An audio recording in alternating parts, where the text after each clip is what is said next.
short recap. Diving into the pool, Cthulhu monster, la-da-da-da-da. Come back up, scared shitless. Go, go, go. What else happened? You guys made your way to the outpost on the outside of the fold. Some armor was found. You guys found some harpy babies. Oh yeah, the harpy babies. Where do we drop them off? They have not dropped them off. Oh. They're trying to figure out if they can drop them off. Oh. Is there like a daycare facility or? There are a total of like 14 people in this little outpost. You have half-blood, but the monster. And like 2 of them are the only 2 people that are like actually staying there permanently. The rest are adventurers either coming in or going out from the fold. Okay. So after getting there, spending some time, another thing you guys saw a horde of Johns. Yeah. Being chased by little shadow creatures coming from the fold, and then being drugged back into the fold. That was a fun little event. You're welcome to eat pizza. You can go away. How was John spelled? John? Which John? Aice? John's. There's Jon. No. I know. Heard of John. Oh, they're not actually called Johns. Let me look up what they're called. I was just lazy. They're called... Nate, I know you have your notes readily available. Zentums? Zentums, yeah. A pack of Zentums. Like, multi-thousand pack of Zentums. Running from fold. Running from shadow creatures in fold. Yes. You can say one from last week as well. I'm not drinking any of that. I think there's some of those voltage runs in the fridge if you want. Well, you're already opened up now, so never mind. So, from there, you guys had a little drinking event in which a massive minotaur that probably had the mental capacity of a 4-year-old participated in a little drinking competition. Lasted longer than Nibs, but not quite as long as Nari. No one saw that. Absolutely no one. And so after this glorious drinking event in which everyone lost and nobody won because of my sanity, cry about it. Nari did roll well. So, from there, you guys went and slept, and waking up the next morning in this outpost, what are you guys looking to do?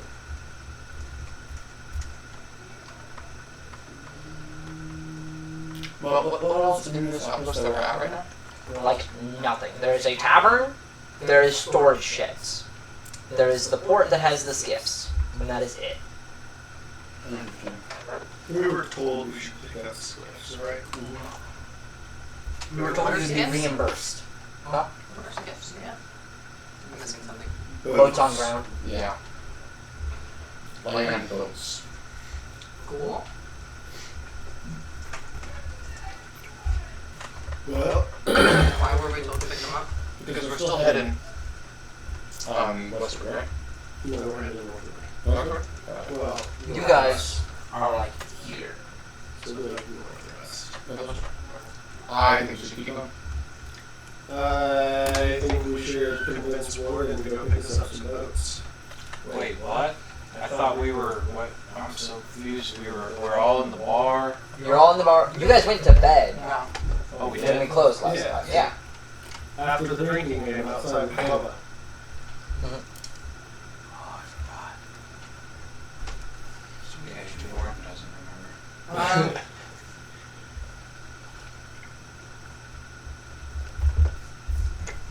Is everybody good on provisions? Because otherwise I'd like to just figure out if the harpies can stay and then keep moving. I'm keeping my How heart. long you're keeping yours with you? That's a terrible idea. We need to go get the skiffs. What? You know what? We need to go I get the should skiffs. have taken more spells that allow me to manipulate animals, so that I can manipulate. That would have been cool. That. But harpies aren't animals. Which is also true. You would need slightly higher spells in certain regards to manipulate their type. Yeah, my guy is shooting it poorly.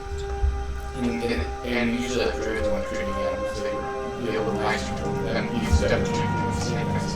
But as far as this RP, they just tied up as a prisoner or that he's treating it. You know. I wanted to make the monster and make it look cooler. So I wanted. That's all. Fair. So, But I also don't want to onward. So I guess I'm gonna go see if I can drop off the harpy.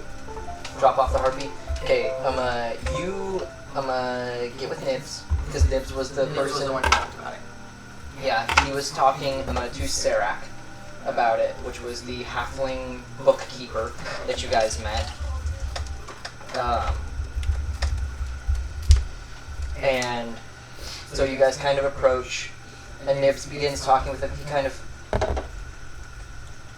look, we don't have the capabilities to keep a small creature that wants to kill everything for however long you're in there, a few weeks, maybe a month. What do you expect us to do? We have 2 permanent residents here. I mean, I was just curious, my friend. The answer's no, the no's a no. I Make you a little pussy, but it's just a no. go ahead and roll a persuasion check. With disadvantage for calling him a pussy. Would it be an advantage at least? Wait, Challenging his masculinity? Vicious mockery! Wait, what did you? I'm so sorry. Persuasion. The disadvantage cancels out with the advantage you get because he actually has one. It's transgender. Who do you know? 0. Wait, what? I got a nat 1 and then a 14, but I'm at -1 persuasion, so I literally got a 0. Wow.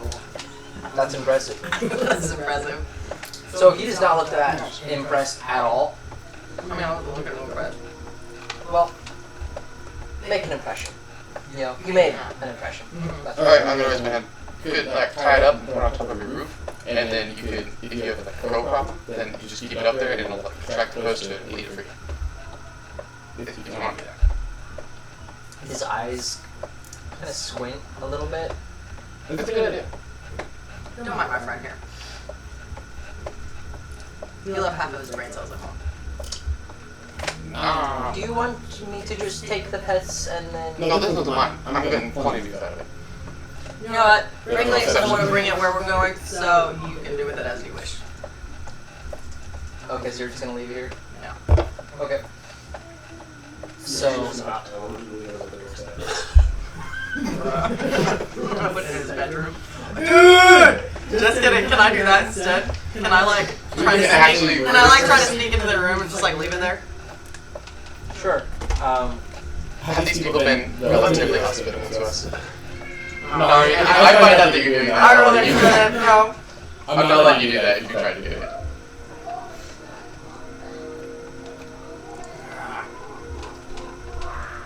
It only mean we're getting nothing out of it. Yeah. And it might actually kill them. Yeah. That's why.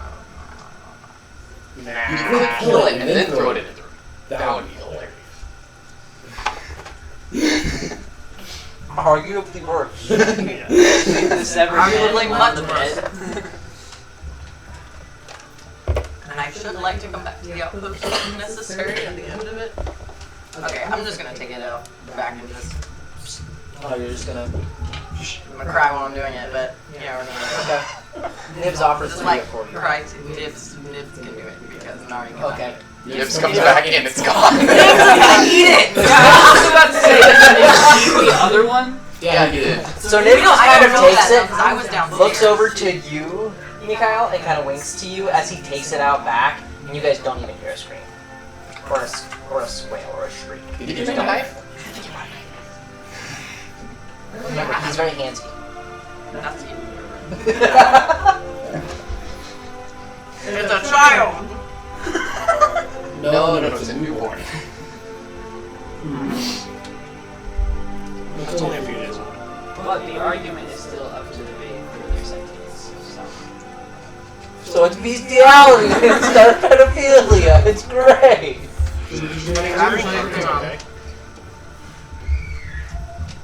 They're looking up what it means to be attracted to infants because it's not a pedophile. It is a different word. Infantophilia. Yeah, I was gonna say infantophilia. Or That's different. I'm not quite sure. Wait, what? You really don't need this information. Sometimes called nephiophilia. Shoot, yeah, we're recording this. That's not I was gonna say. Oh my gosh!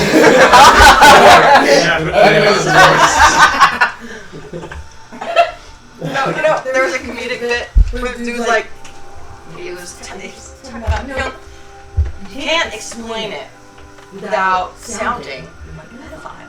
But there's more than just, like a pedophile is just like between this age range, just like elementary age range, and then you have like the like pubescent age range, that's another word. And the prepubescent and then infant. Yeah, and he like named all of them off and was like, well, you can't say that without sounding like a pedophile. And just everyone in their left. Anyways, sorry. Besides the point. Sort of. It's kind of knowledge that you know. That was the point, you're right, but That you know.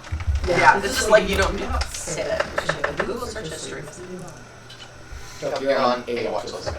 If not, I was working on it. You're on different. I can guarantee you, I am on all of the watch lists. There is a video on YouTube that is literally just a whole bunch of like anime-esque animations. And it's literally doing short pop-ups with anime voices telling you how to cook math. The exact process has like 4,000 views. Ethan Graves knows it well. Okay. That's insane. Is it still up? You even said names, man. You're like just throwing. In Minecraft. In Minecraft. Wink. That doesn't mean he's cooked the math. That just means he knows how to. So theoretically, He's a theoretical math cooker. theoretical math scientist. Got it. I mean, my brother-in-law's brother literally makes fireworks because he's a chemist, so it's really not that far off to make something sense. He definitely knows how to Just don't mix ammonia with a couple other things, and you won't get mustard gas. Nice. Chlorine. The fact that you knew that. What? Thing you make Watch list! Watch list! His name is. That's right, that's the way it down. So, killed the child, didn't hear her scream. Nibs comes back licking his dragon lips. And so, stepping out, you guys, what? I'm gonna be looking at him like. It's there. It's not up. Okay. What's that for? 6 of us are there. That is fair. Yeah. We can use a dice as a marker. Yeah. So, you guys now have the day to yourselves. What are you guys looking to do? Get the skiffs and move on. Yeah, I'm wanting to get out of here. I want to get to. Yeah, someone selling these gifts or are they sitting there? So they are kind of just sitting there. However, you guys would have to approach Serac, and you would know this at this point, that Serac's the guy you literally approach for anything here, in terms of renting a skiff. So, who all is now approaching Serac? Is it the person who was just trying to give a child to him? It's going to be warm. I'll go. I'm gonna say I'm not the person. Well, if I'm already there, Warden was tasked at the beginning, but anyone else who's coming along. I'll go with Warren. I'll tag along because I'm bored. You're the most charismatic. What's your name again? Zion. Zai. How many skills do we Really only one. If we don't For- have the little wizard thing. For 6 to 8 people, you can fit that in one skiff. Now, the skiffs, they're not like... Our mounts. No, we're not going to bring mounts in. I was gonna say, there is an actual place to house the mounts here. So, you guys kind of approach Serac, and he kind of looks up towards you, Warden, since you're kind of up towards the front. Yes. Yes? Yes. We need one skiff, please. A skiff? Alright, well, baseline rental is 1,000 gold. Now, that will last you a month. If you go over a month, it'll be a little bit more. However, I doubt you'll come back if you're in there for longer than a month, so. Understood. It's pretty much just to pay for all costs of the skiff in case you die in there and lose it. Understood. What if we don't die and lose it? Well, then you've rendered the skiff successfully. Got me there. They move fairly quickly and silently. Now that is one thing that I should warn you about a little bit when it comes to the fold. Be quiet. Don't make much noise, much more than a whisper or quiet talk. Tighten the gag on that. I would advise killing that. It'll be fine. The Fluka and the many other creatures that are in the dark are very attracted to sound, and you will have swarms of them if you are too loud. I'm gonna look at you and say, I was gonna talk about the armor you really, really loud. We can talk about them still. No, it's like it's like I imagine like there's just like little spikes like rub against each other and walking around. But it gives me disadvantage on stealth rolls. It does. Oh. For the NYC. I do have more reason. What's your AC now? It's 2 more than it was. 16. Wow, look And at that. also, are you looking for a driver? Driver. Someone who would accompany to pilot the skiff? Did that cost money? A little bit, yes. How much money? An extra 250. It's something we could figure it out ourselves. Could you figure it out and pilot it? Probably. By the way, my guy's kind of broke. I don't know how much gold you guys have. You guys have that on? Yeah. Oh. He's got the bag of, well, I've between got- the 2 bags of holding, I don't know if, The majority of the wealth is spread between Nibs and I, but that's because I hold the party's bag of money. Got it. Well, the party's pool, well, it's the pool bag that we were given from our master. Got it. Anyway, Also, you would not just be getting a pilot for your craft if you attempted to rent one. More than not, what you would be getting is someone who's gone in and survived. And come out before. understood. We would like to take a driver then.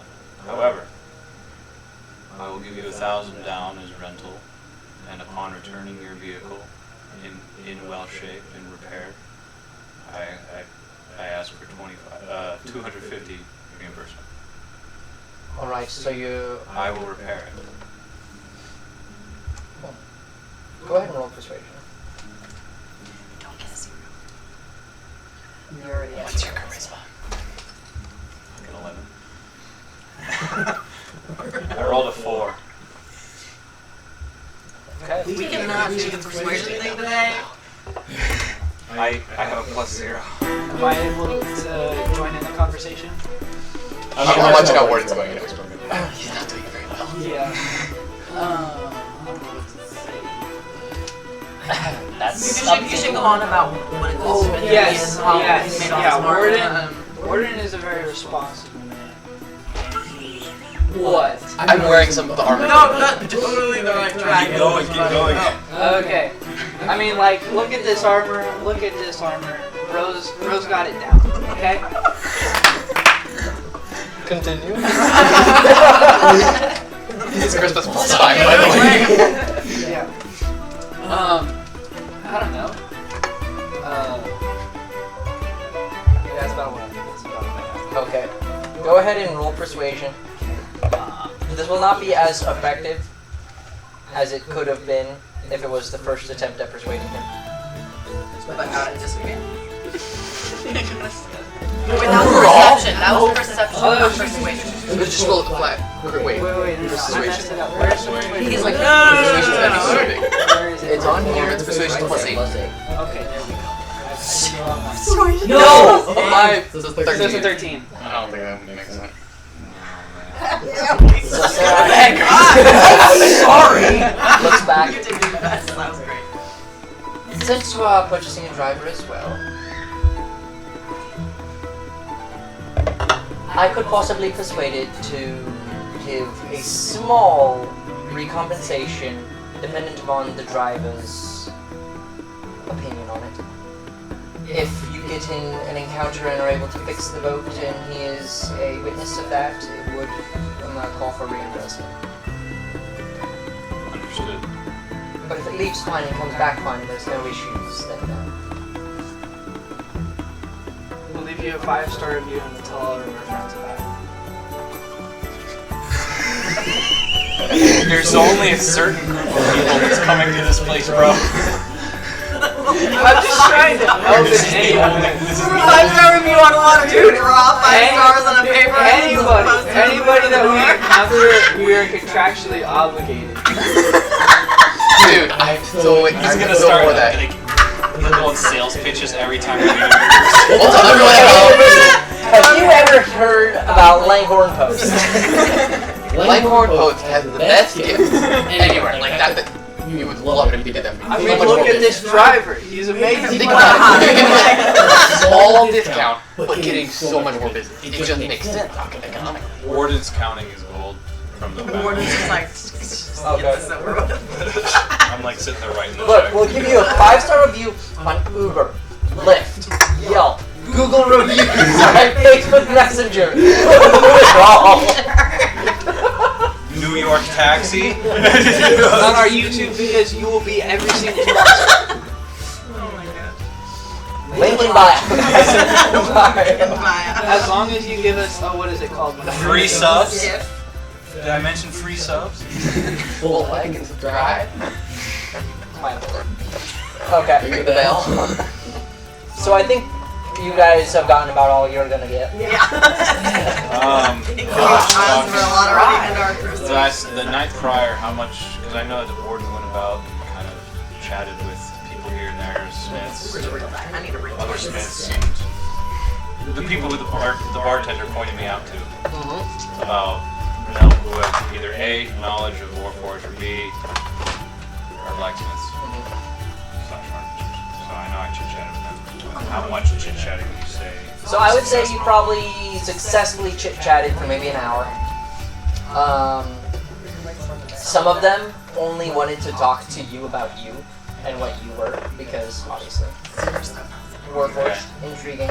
However, if you're talking about your project, I would say you got a few pointers here and there on how to improve it or possibly implement it, but it would probably require more than just you working on it. And this is saying more than just you and not just random ass hands. Like, they would have to be trained, knowledgeable hands of how to implement it into your skeleton.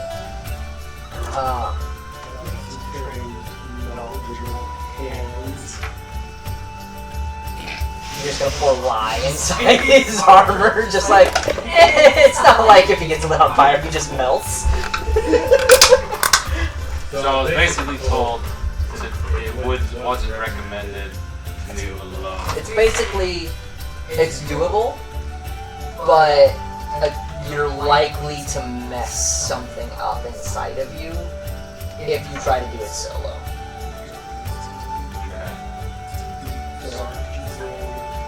There's so much inside. Was there anyone that was mentioned in town that had knowledge? So any one of them could probably help you if you were like completely ready. You're still, a little ways away from finishing development and being ready to implement it. Not very far. Yeah, I just have a few more. Where are the final touches? So if some of them are still here at Longhorn Post when you return through, they'd probably be able to help you. Okay. So with that, Skiff and Driver, 1250. 1250. You guys are going to a place where money matters now. So as you guys are kind of talking about that, Sarah kind of steps off to the side, and after a few minutes, oh my, I couldn't breathe for a second. He brings someone back with him. It is a male kind of humanoid, probably semi-elf looking person. You can't quite tell exactly what they are, probably human to half-elf, somewhere in that range. Just a dude kind of steps up. acquaintance. Kind of steps up. He introduces himself. I am Zara. I have made 2 successful trips into the fold and come back both times, almost dead. However, I know some of the routes and will be able to take you safely to wherever you please. Or not safely to places I don't know. There. Can I roll insight on it? Sure. 16. He's probably a half elf. Somewhere in the range of human to half elf. 16 plus 7. What's his 16 mother's plus maiden name? name? Zetabe. But that's not his last name. Yeah. And that's not his first name. Yes, Zara. What seems any base value you think I see about Zara? Seems like I'm a thrill seeker. Likes to get the heart rate up, lives for it. Probably an adventurer at one point. Probably was in a group who probably died. From what you can tell, he looks somewhat of a ranger type. Yeah. Warden is going to ask, what are your combat specialties? Anything not right in front of my face, I can deal with. Understood. Any other skills that I need to be aware of? You can manipulate nature, but there ain't much nature in there. Understood. He kind of awkwardly continues to look at you because there was no period at the end of your sentence. Understood. Understood? Yeah. So, after a short period of time, he just kind of shoulders his duffel bag and just walks to his skiff. Eventually, he doesn't even say like, follow me, he just goes. And I'm assuming some of you guys follow, if not all of you. Alright, Not all the parties with us. I'm going to change. All of you guys. Oh, okay, now they I'm going to change armor. Because you get this segment. No. So, making your way to the skiff, it is a 2-level craft. You got the deck, well, 2 below deck levels. There's the very low one, which is pretty much only enough space for you to crouch or lie down in. It's not very comfy because it's fur, obviously. Mostly a storage area. Next one up, mostly just hammocks. There are 2 cabins that have bunk beds, so technically 4 real beds.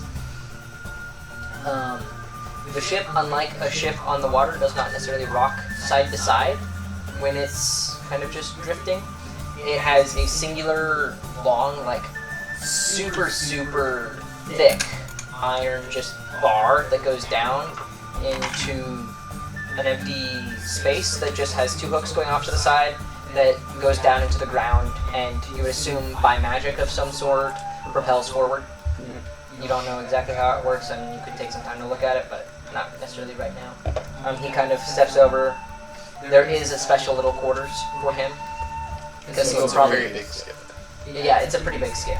You would say, well, also, saying it's pretty big is probably not correct, because it's really only about 25, maybe 30 feet long, and then about 12 feet wide. When I say a cabin, I'm not talking, oh, it's a 12 by 12 room. No, it's like a 6 by 4 room, in which if you were like a Goliath, you wouldn't fit. Right. It's got space for people your size. Warden's gonna have a hard time fitting, but he doesn't have to go prone to get rest. He doesn't have to do anything to get rest. So, he won't have much of an issue. And most of you guys are pretty small. I literally do nothing. I Yes. don't even fall asleep. So there isn't much of an issue in that, right? I essentially just zone out and my automated systems just take control and I'm just standing there or sitting or whatever I'm doing. Yeah.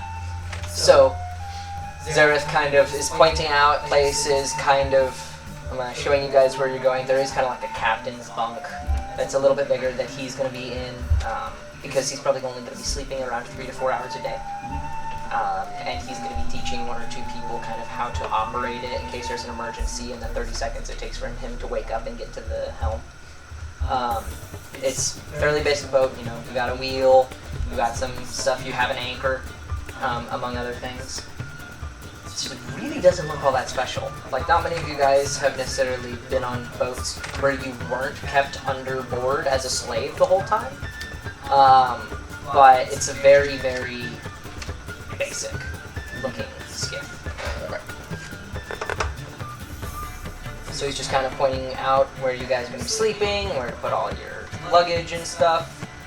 And then it's just kind of like, well, whenever you all want him to go, I'm signed to the boat. How loud is it? Should I make sure that we can pass through the woods without a trace?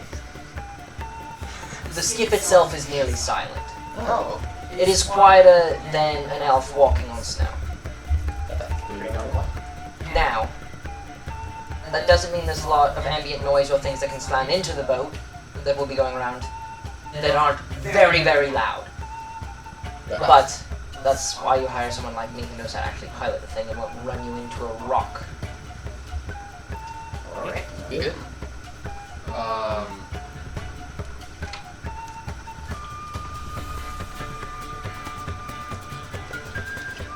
Warden's just gonna kind of look at the architecture for a while.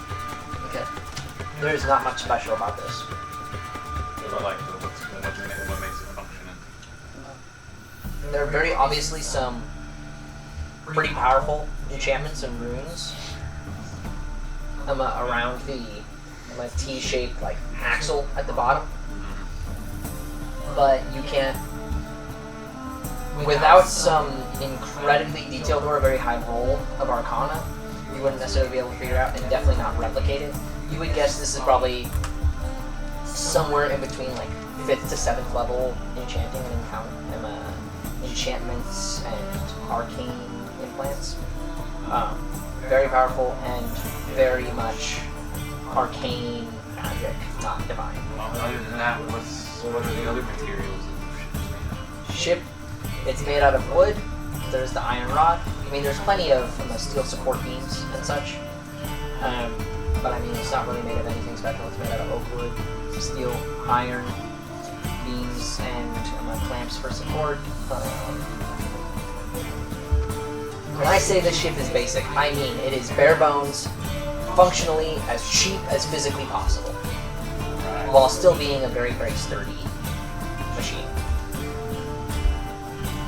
So there's 4 rooms?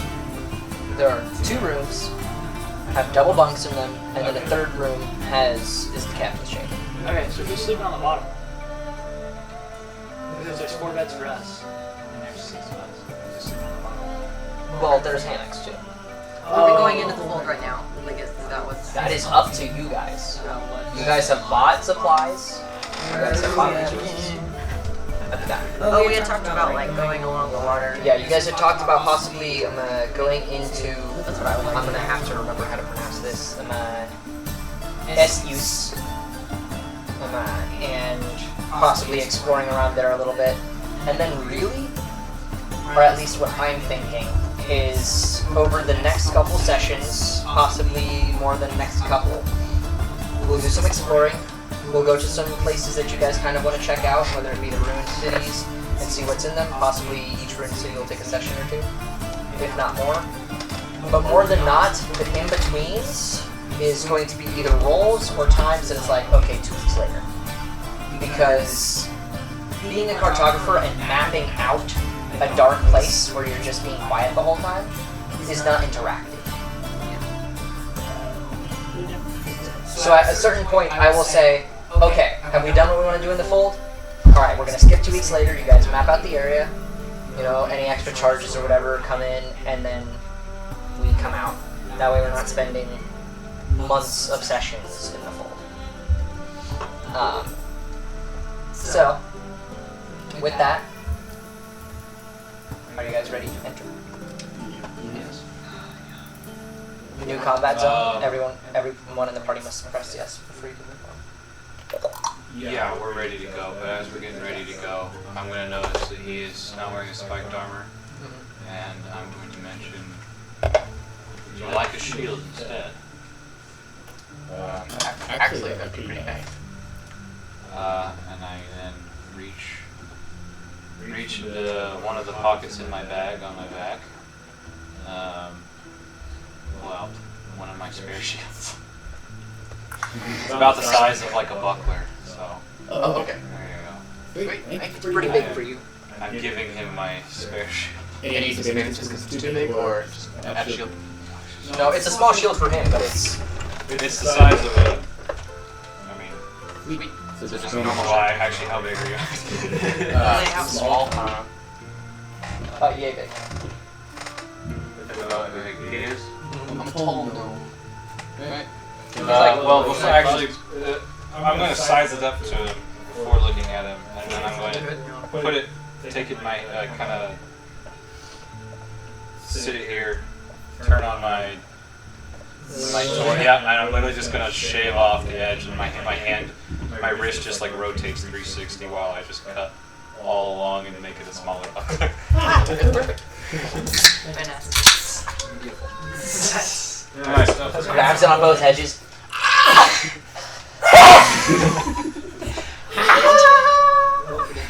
Heat metal. Why is the shield cold? Cool. Alright. So, shielded. He's back to 16. I'm at 15 now. So, Nibs kind of rubs his hand. Well, you ready to go? Yeah. Yes, sir. Do you have anything that improves the physique? Lizzie, do you need to throw up before we go in? Always. Oh my god. See the side eye. How not? You did consume a lot of fluid, presumably. The harpy isn't very large. I haven't beaten it. I know something I can give it that might work. Explain it to me before you beat it to the heart. Well, I got a fucked up potion that didn't work right. I don't know what it'll do, but I think it'll Nothing work. that'll put this. Yeah. How long is the heart beating? I mean, It's been on my back for like a day. No, we should give 2 weeks, didn't we? no. Oh. What are you talking about? Well, In the future. Oh. it's been tied up at least for a while. It is very, very difficult to hear what's coming out of it, but it is still pretty constantly, like every couple minutes, trying to do something.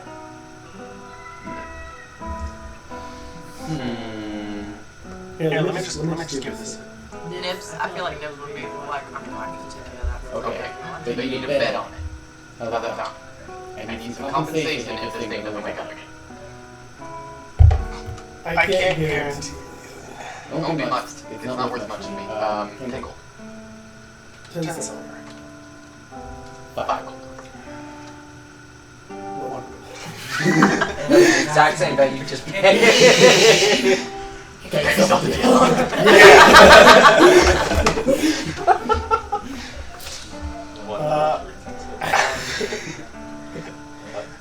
I'm going to feed the baby harpy my failed healing potion. I don't know what it's going to do. I just know that it's not a healing Roll potion. me a d4. 4. Okay. So the creature, The DC was a 10. Roll me a d4. the DC was 5. That's next to me.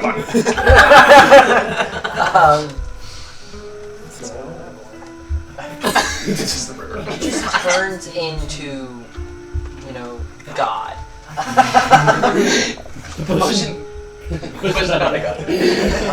So this failed healing rejuvenation potion. You kind of shake it a little bit. You guys take off its little gag and just force it down the thing's throat. It does kind of calm down a little bit. You don't know exactly what the effects of this potion were. It's calmed down. It's no longer screaming, but it is still present. I'll feed it some food and put the gag back on. And as you do that, Zareth is kind of waiting to hear the okay, let's go. Oh, I said go like an hour ago. And then looks at you and says, if that thing starts to squeal, I'm putting an arrow through it. Ask me first, and I'll probably say yes. I'm not asking you first. I've survived twice, and it's because I've avoided things like that. An unnecessary risk. Thank you. Alright! And all of a sudden, he touches like a button or a lever, you can't quite tell. And then you hear the unfurling of chains as the massive chain that was keeping this skiff docked just gets released, and you guys all just fall 5 feet and then softly kind of land as the axle is now in the ground. And he kind of messes around with some stuff, and then you hear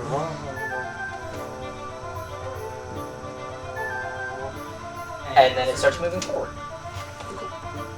And that is about how loud it is. Like, you can constantly, no matter what, just hear just a constant drone. And you guys are moving. Like a fly that flies by your ear. Yep. Well, not annoying.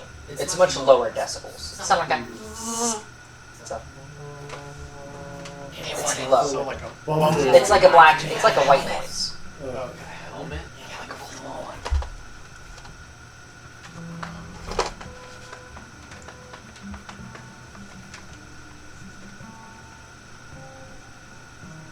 House.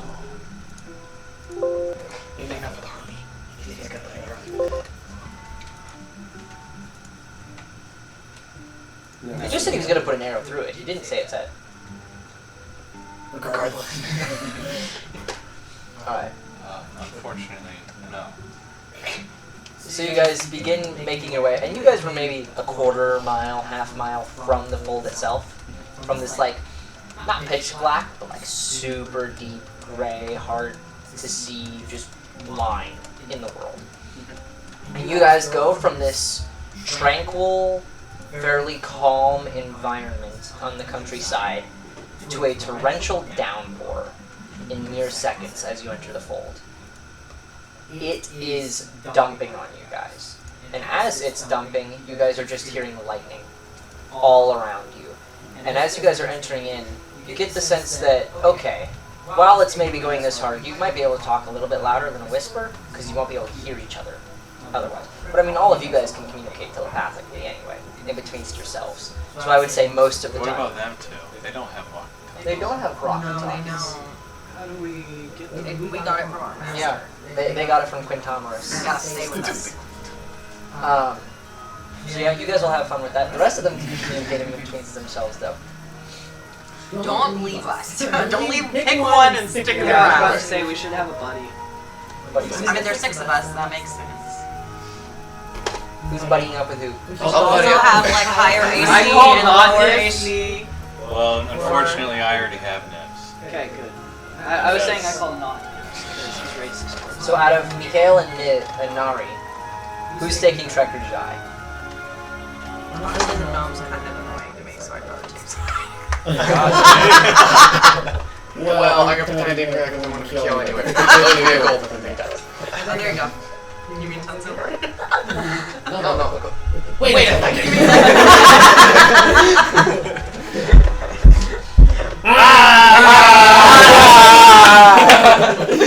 Get pranked! It's like those prank videos of, my buddy was the first to fall asleep at the party. So we poured a gallon of mayonnaise on him. Get pranked! I would hate to wake up to find a gallon of mayonnaise on me. It's better than human mayonnaise, I'll give it that. Okay. Okay. So, Jade just like, I'm not looking at you, I'm not looking at you. So, entering into the fold, what are you guys going to be doing for the hours that you have of just like dead time? I am tinkering. Quietly. Checking out RP. It's all a bunch of really small stuff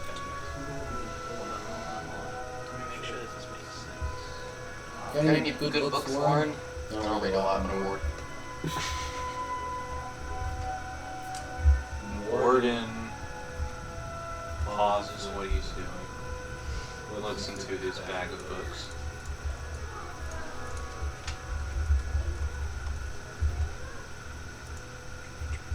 I'm reading reading through the titles of my books. Give me a second. What do you wish to learn? Something interesting. I don't really know.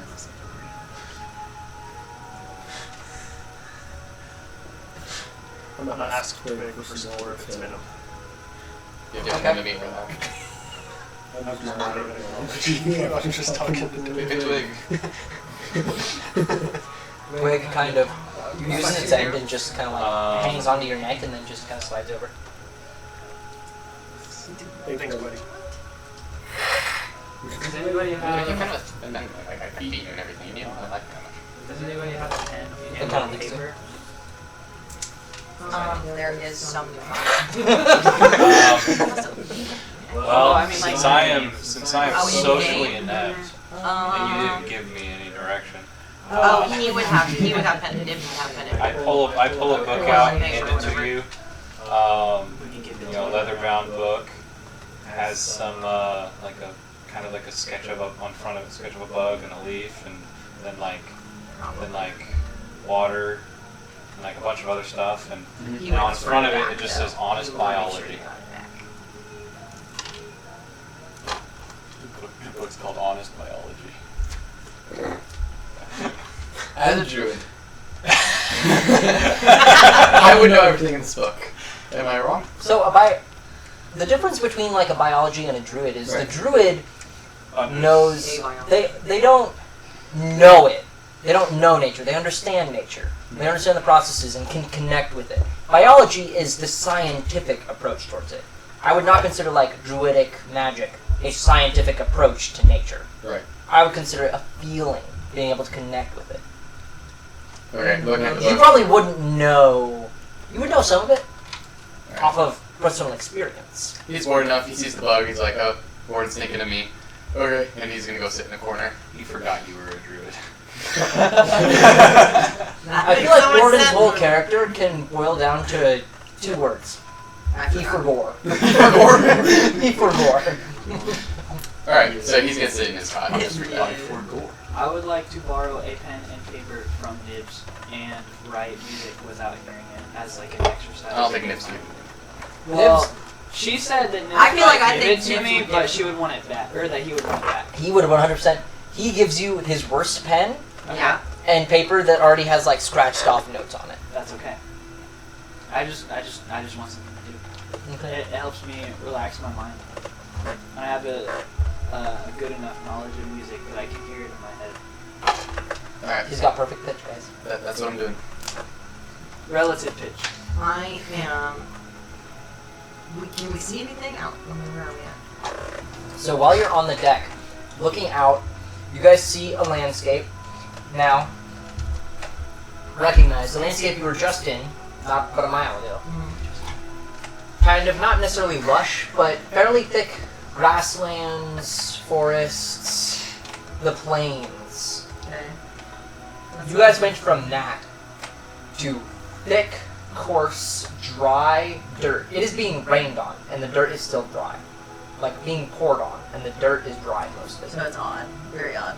It's Already. very odd. Like, very obviously there's some magic effery going on around here. Okay.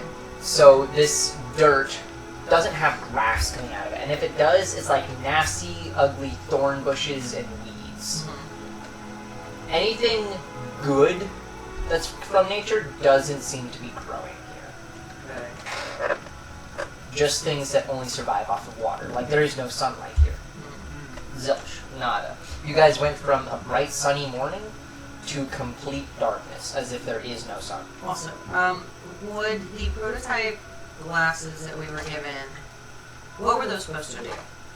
Because I thought they were supposed to help in the They were hole. supposed to help give you a little bit of visibility in the So hole. then I want to try them on and see kind of what if that improves my vision at all, or Okay. because I know my dark vision doesn't do anything. 'Cause it's So, not dark. so you set them on, and it's not an amazing amount better. But what it does do is it nullifies some of the effects of the rain blurring your vision. It's almost as if it takes from complete thunderstorm to like mediocre drizzle. Your vision probably extends twofold. from maybe being able to see 40, 50 feet out from the edge of the boat, you can now see about 120, 150. That's pretty good.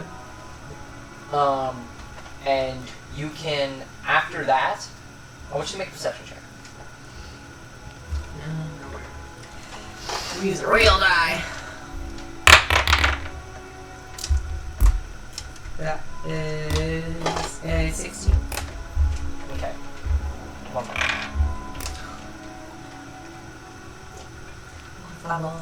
Pada. So, you go from just, okay, what can I see better, to trying to pick out some details in the environment. And looking closer at the ground in this dirt, you see there are tons and tons of, like, little creatures. Not all the same. Yeah, in the dirt. Just How moving far around. up are we? Like off the ground? Or are we literally You guys- sailing the ground? You guys are about 5 or 6 feet off the ground. Okay, so not very much.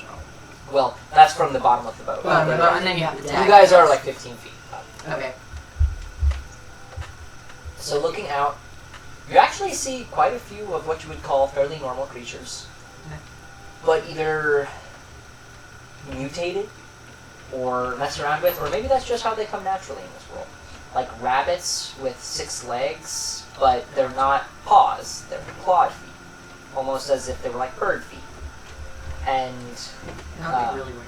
snakes that seem to have like one skeletal limb of a sort coming just behind its neck that is helping it propel itself along.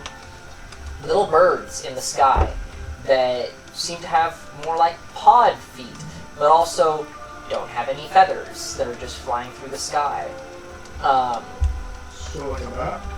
More like a bat, but with like the body of a falcon. So big. Mm-hmm. That doesn't look like it should be flying, but it is kind of thing. Yeah, kind of. Because others are. Yeah, exactly.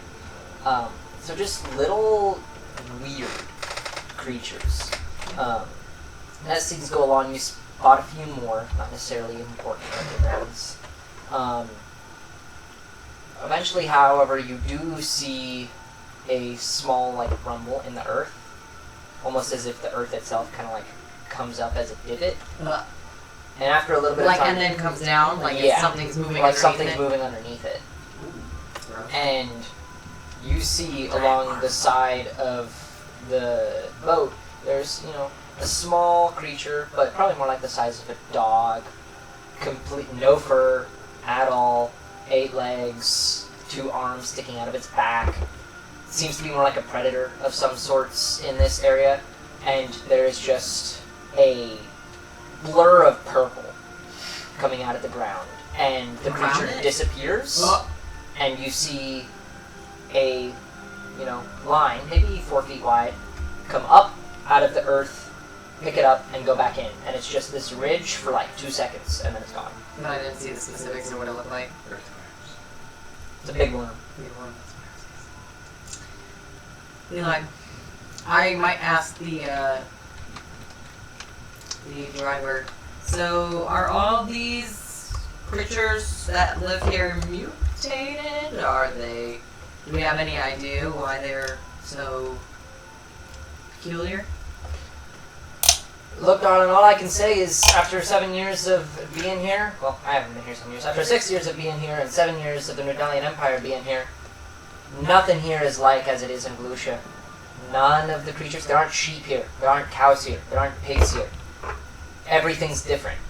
Every creature is either mutated, in our opinion, or was just made that way by the gods some odd years ago. Nothing here is the same as it is back there. You'll find those creatures the farther west you go.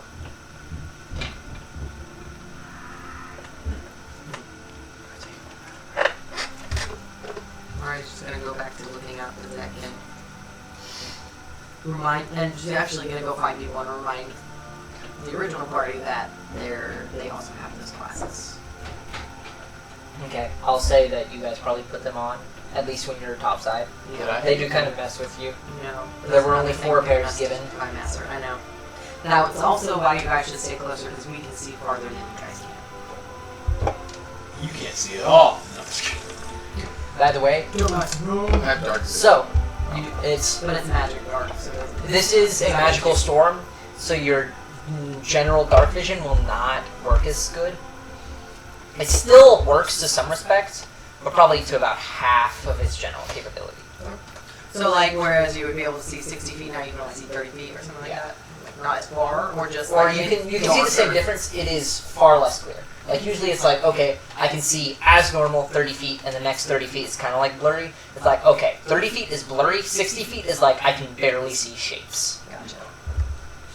Well, you tell me then, and I say, well, I don't have any, but I can make the zip not as visible if you see something come up. So it gets super boring. Aren't you the one that asked for it? Go ahead and roll me a intelligence check. Just a flat intelligence Did I check. dump intelligence? I might have. I think you did. Yeah. You always do. Oh, I didn't quite. +1. I dumped strength. My intelligence is an 8. 18. You are learning a lot. While you are very bored reading this book, you are letting it be as fruitful a book reading as it can be. Right. You're even more bored than before. Exactly. Not quite. I didn't know the thing about penguins. What are penguins? Exactly. I didn't know anything about penguins. I was gonna say, you've never been that far north or south. Has her information been shared with all of us? Technically? I would say No, she I- shares some of it. Yeah. Or at least I would that's just share how that it the happens. creatures look really weird. Okay. That's something you kind of didn't necessarily already know, but it's like, We've Nature doesn't utilized work the same Rocky way. Talkies. I think we've utilized. Can you make those? Or only non-magical? I currently cannot make magical items, Do we have rocks? or at least I've never Can you- attempted. can you-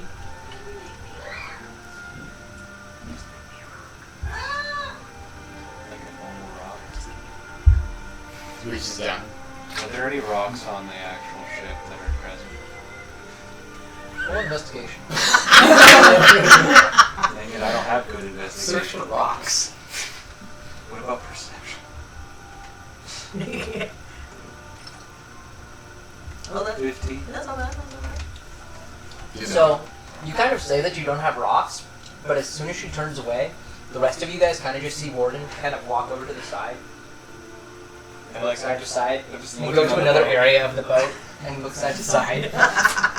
After 4 minutes, a rock just pops up onto the ship, and you don't know if the axle hit it or something threw it up. But there are multiple rocks that just start pulling onto the ship. As you guys start getting into more rocky terrain, you guys think that you're actively going like through an old road, saying that you're getting closer to the city. And so cobblestone pieces start popping up, and the big one just bounces off you, and you just How and you big walk is this over. big? A little bigger than my fist. Okay, so like the size of a baseball. It's a baseball, Okay. maybe a softball. Size And so you just kind of like pick it up, analyze it, and then you just walk over to Nari. At this point, Nari, you have already picked up another rock that is up on the ship. And I will have gone. And I'll go give the rock that I found to him. And then That's the curse. and then Roll when, dex. and then when Warden brings the other rock, you're like, oh Chuck, here you go, and I'm just gonna like toss it. Not hard, just kinda Roll like dexterity. gentle toss, but not. There's a 9 plus 2. Plus 2. 11. That's an 11. So gently, she throws it your way, and you kind of like duck with your book, and then you start hearing a squeal behind you, and a screech. And Hit the heartbeat. Say, give it a really gentle light. Every time. you tell yourself Be a little bit. Okay. I'm debating on how mean I want to be to you. It's not like he has emotional attachment to it either. But he does. He kind But of he does. does. Go ahead and roll a luck check. So just roll a d20. Flat. Whenever it comes to luck checks, I'm crap. Evens or odds. Oh shit, don't make him pin. That sucks. That's really mean. Damn. Odds always wins. That is literally untrue. But I feel like if I like rebel and say evens, then you're gonna be madder. It's gonna be worse off for me. But that's only consequences after, so it doesn't make a difference. No, it doesn't. Yeah, odds. But it Odds. 13. Oh! So you shut it up pretty quickly, and you kind of immediately, slowly look over towards Zareth, and Zareth is like glaring at you. You see that he already had an arrow out of his quiver, and he kind of slides it back in, and then just goes back to... How loud is it in general right now? So, it's still a thunderstorm. Right. The rain itself has gone down a little bit, but it's still like it's a comfortable level of audio to where you could go to sleep pretty quickly too. I mean, like, if something were, I don't know, 100 feet off the side of the path, would they be able to audibly hear us going down the road? Yes. Well, you guys, the ship itself is very quiet. If you guys were making any noise on top of the ship, yes. However, So if that's it's... speaking rocks? itself loud enough? Oh, that squeaking noise could have been heard a couple hundred feet away. Are the rocks adding to the noise with breaking rocks Yes. and putting It them on is. the ship? At this point, it is. However, you guys are nearing closer and closer to the city, Alright, which I am gonna is glare at Ari. which is Cool. assumed to be a My face is stopping gonna be point, absolutely at least for the still. day, because it's about okay. a 2-hour drive to get there, and pretty much everybody that comes into the fold at least wants to step inside. You asked for a moment to talk. I gave you a Robbie. And I'm gonna give you a talk. I'm gonna give you a talkie. Just like this. Just like this.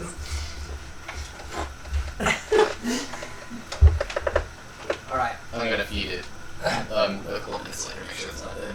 so, over this last little bit of time coming into it, I'm gonna have everybody go ahead and just roll me a d20.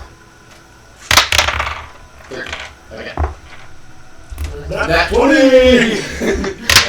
Don't forget the victory short bow! I got a 19. Wait, just a straight D20? Just a flat We're d20. all rolling with 10. I got a 19. Nibs is here too. And this one is actually way less overall low. You wanted as many nat ones as possible. Balls. Well, he got one. Almost. Almost. 2. 2. So 2, 15. 15, 20, 12, 13, I got 19. 19. What about Nibs? 12. Gotcha. I rolled for Nibs. Nibs got a 12. Good. And Zareth. Warden does not notice anything that occurs around. Warden doesn't care. Warden moving around the boat is louder than any of you guys. Well, I'm no longer moving around the boat. I went back to my tinkering. Exactly. Now you just hear clang, clink, clang. No, it's not. It's not loud tinkering. That's smithing. Tinkering. I'm messing with small things. Every now and then you just hear a bell. Ding. That should definitely be like one of your character flaws. Is that every time you try to move slowly, ding, ding. Or every time you have an Automatic idea, fail you literally also. just have a light bulb turn on above your head. That would be genius. Like your eyes go white whenever you have an idea. You have a squeaky ankle. Man, my knee, I really need to get some Or when your face shield comes down, it's like That'd actually be really good. it just The light bulb comes down thing. super slowly, loud as possible. Honestly, the light bulb thing would be really good because if it's in complete darkness, you can have an idea. If I have an idea, then the light bulb will Then shine. follow the light. And the light bulb. That's a great idea, and his whole head Never just turns white. on. It never turns on. No ideas flowing through the brain. I was figuring you'd toss the rock at my helmet and you'd hear a Taco Bell gong. Oh. Jade, do you want to tell the story of Burrito Gone real quick? It's not a short story. It's a very short story. It's a I can very make it short, you're right. So basically, in the last campaign, I don't know how big Burrito Gong is now, but basically we gave a ton of gold to the mom and pop taco shop, and we rebranded them, called them Burrito Gong. They are a lot bigger establishments than the last check, but we have put a lot of investment into this company to make sure it is the biggest food chain out. franchise on the eastern side of the lake. Volusia. Dang. You mixed up Bavarian and Volusia and just. Okay. Exactly. That was also that I could finish eating the cookie before we continue. Got it.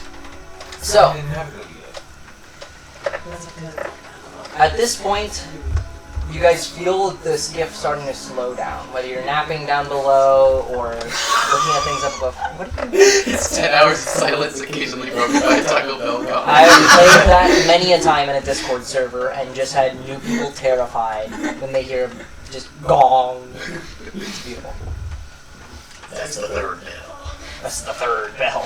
Seventh bell means 7 trumpets re-enter the world. Okay. So, you guys feel the skiff beginning to slow down. And all of you guys kind of come to the deck, and Zareth kind of looks around. Well, we've made it to Aice. I'm assuming you're all wanting to take a peek. Third.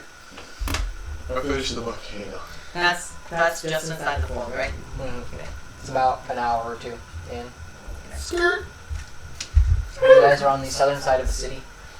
And to give you guys a bit of perspective, when I say this city is a massive ancient city, it's not quite to scale. It is a little large if we're talking scale, but it is not very far off. It would probably take you a day's travel on foot to get from one side of the city to the other. So like Wichita. Yeah. It is the size of Wichita. If not, it's probably a little smaller. But Like Wichita, not like Wichita Metro, but like Wichita. Wichita. We'll say Wichita. Is it like It's as big as Sedgwick County, guys. Is it dispersed the same way that Wichita No. is, or is it like It is all? packed tight. Okay, it's all very close. Now, there are definitely like suburb areas where there's not as much, Well, not like countryside. but there is no like countryside in here. Not like here where you can literally drive like 2 minutes and be in a field. Yeah, Yeah, right. Like literally any direction. pretty much, unless you are literally Dead center. dead center. Unless you are going off of 54 Into downtown. If you drive 2 minutes, you can find cornfields. Actually, you know, there's a little field just around the side. No, that's a field in an inn. But we're talking about Corn is corn. accessibility. Corn is It's not a cornfield, but it's a field. That just reminds me. Before We can look at corn. It's corn. Oh. A No, bit the of original milk. corn. It has The juice. original. Which one? Cornelius Cornwall. Is that what you're looking at? Oh yes. Let's go. Come down today and try some corn, or we will sacrifice your newborn. Oh my god. Have you The never whole seen thing's that? cool. I'm not. Oh, it's pretty. He did it for a school project. He put an ad in the middle of what he was doing. That's what he did. It was just an ad for corn. Well, his whole project was on corn, and he made a little skit of just a background green screen of like Midwest cornfield with the sun in the distance, and he's wearing a corn suit. You just see his face. What's up, mother shuckers? And he was Cornelius. Cornwall corn. So, I don't know. Yeah, Oh something my like god. that. It's I'll beautiful. look that up. And it's like 30 seconds, and it ends with, "We will sacrifice your newborn." Which is completely out of left field. Try some corn, or we will sacrifice your newborn. He just screams, and his eyes go red. It's beautiful. Anyway, back to D&D. You guys are at the edge of Aice. yes, before we leave the boat, Warden is going to suggest, since we are partnering up due to the lack of equipment for our surroundings, I suggest a more physical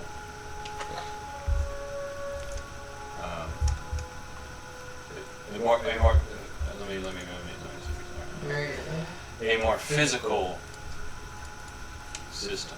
And I take out some rope and I start to tie it around myself and then tie it around Nivs with about a good 10 feet between. And it definitely makes a BDSM joke at this point. Around the waist, and then I hand about roughly the same length of rope to each of the pairs. So them two, them two. I can totally. Please take me to dinner for I'm a little lost. What are we doing here? He wants us all to be So you're tied gonna get together, separated. literally. Well, you're tied with your buddy part. You're tied with your buddy, What so is this accomplish? You're essentially blind. No, we can still see like 30, 40 feet. you guys can see a little bit, but the group that was here before you guys entered, so that would be Do Nate, you Claire, remember our Thomas, very and first Logan. session when we They fought in have the better darkness? perception due to glasses that they wear. Yes, but this is what he told us. He said, We could. we're in the edge still Okay, where you can Thomas. see more. So, the deep, okay. the now, deep pool. The That's Tomerus also said that he just made a pitch black room. That is, he specifically said it is not what Okay. the fold actually is. The fold is a storm, not. But this is also so we just don't get separate. Like you Yeah. don't separate from your buddy who has a walkie-talkie and glasses. How long is the rope that you're making? About 10, 15 feet between each. 15 feet? Alright, you guys are tied pretty close, so you're gonna have to communicate, and it's you two. Well, that's if we agree to be tied. We don't have to agree to be You tied. don't have to agree. Does anybody have any Do you- complaints? I still You hand you a little think bit it's of rope. necessary? I mean, I'm not like someone like Nibs who would intentionally go away from the group. That's fair. I think you But there are take. I think you creatures. taking nibs makes sense, but like I don't. Me and the savior don't need to be tied together. Absolutely, I think it's a little dumb. I won't be able to go around someone and make sure we can't go tied to them. You can always release yourself in the. You know what? I'm so proud of you coming up with that solution. Thank you. I'm not seeing Flashbacks. When related to so Warden's gonna double down on this. I'm just going to Warden's gonna double down on and it. then look at it, and then look at you, and like kind of look at Warden, and then look back at the rope, and just kind of start walking. Extra rope. Warden's gonna double down on this and say this is just a safety precaution due to the fact that there are creatures out in this darkness that could more than likely snatch, especially some of our smaller fellows here, without us noticing. Maybe they'll have them for a snack. You just hear garbled noise. What? Warden? As well. As well. Well, if you hear that, do you think he's in trouble?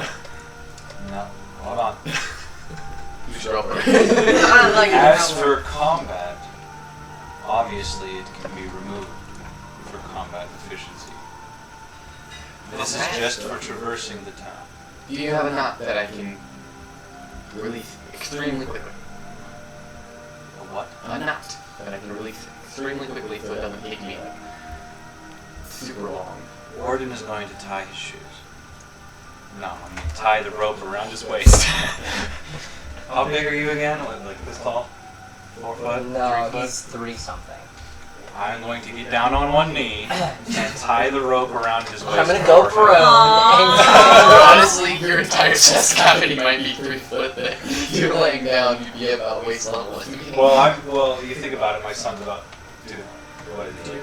Maybe. Almost 2 feet. He's almost. Yeah, he's. Yeah, I'm literally like, you know, just getting down on my knee, bending down, and then I point to one part of the knot and say, pull this for release. Okay. Can I You roll know what? persuasion to get him to trust that nothing bad is gonna happen? I can't force you to wear a rope. Yeah. You know what? I'm just gonna tie a little It's just whatever those like a lasso knot. a noose. Uh, A noose. It's not a noose. It's like when it's Slip knot? slip. Yeah. Sure, yeah. I'll tie a little slip knot in Slip the knot. Slip knot. Snip knot. and the rope that he gave me, and I'll just say the word. Don't worry, if he gets too far away, I'll rein him back in. And I'm gonna start walking off the side. Oh, okay. I mean, let's go. Alright, you tied to me, but I'm gonna walk off. And he's probably not gonna pick it up. I'm already gone. He's already Can I find you? Yeah. Okay, I find you, but I'm definitely just kind of gonna push it up, so it's just holding down the. I was literally beside you, just looking at the rope, and I was like, nah. Yeah. So I'm just You using saw it which to way I went. anchor down the. Nibs is going to have to actively cut the rope in order to escape the tide. Okay. He probably will, but we'll wait for him to be back to. And it's a reinforced rope. The one that I used. Because I'm a big boy. Yeah, I'm a big boy. I used You guys have 2,000-pound You guys have no iron rope. chains. If you get pulled away, Nibs is just gonna fall over. Like Nibs is just gonna be dragged along with you. If he gets pulled away, we're all in trouble. Because something I just weigh- needed like 700 pounds. That is Yeah. fair.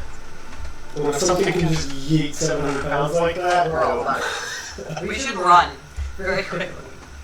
Alrighty. So, at this point, Zareth is kind of set anchor. What you guys notice is literally just another massive chain with a T at the bottom that just appears to be heavier than the other one.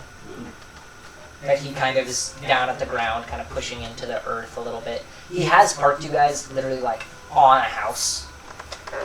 Like on the roof of the house? Yes. Like, well, the boat's on the roof. The bar underneath you guys is inside the house. Okay, got it. So it's like, oh, yeah, we got you. Warden is going to scan the surrounding area, Go ahead and make a perception check. as well as the street and such. Cool. I love perception checks. Especially when you get up to 25. 25. So looking around, you would say that you are obviously in the southern section of the city. This appears to be a more of a entertainment kind of district. Just looking around the buildings seem more like taverns, bars, hostels, brothels, entertainment sections, things of the sort. Now, there's obviously nothing but rubble and maybe some skeletons here or there on this area. You really don't see... There is an odd skeleton. You would assume it's more adventurers rather than people from thousands of years ago. Yeah. So, kind of making your scan, what are some things that you're specifically looking for? Is it just a peripheral glance, or... Anything moving out there that is living, that is not the plant, but I don't assume there's many of those.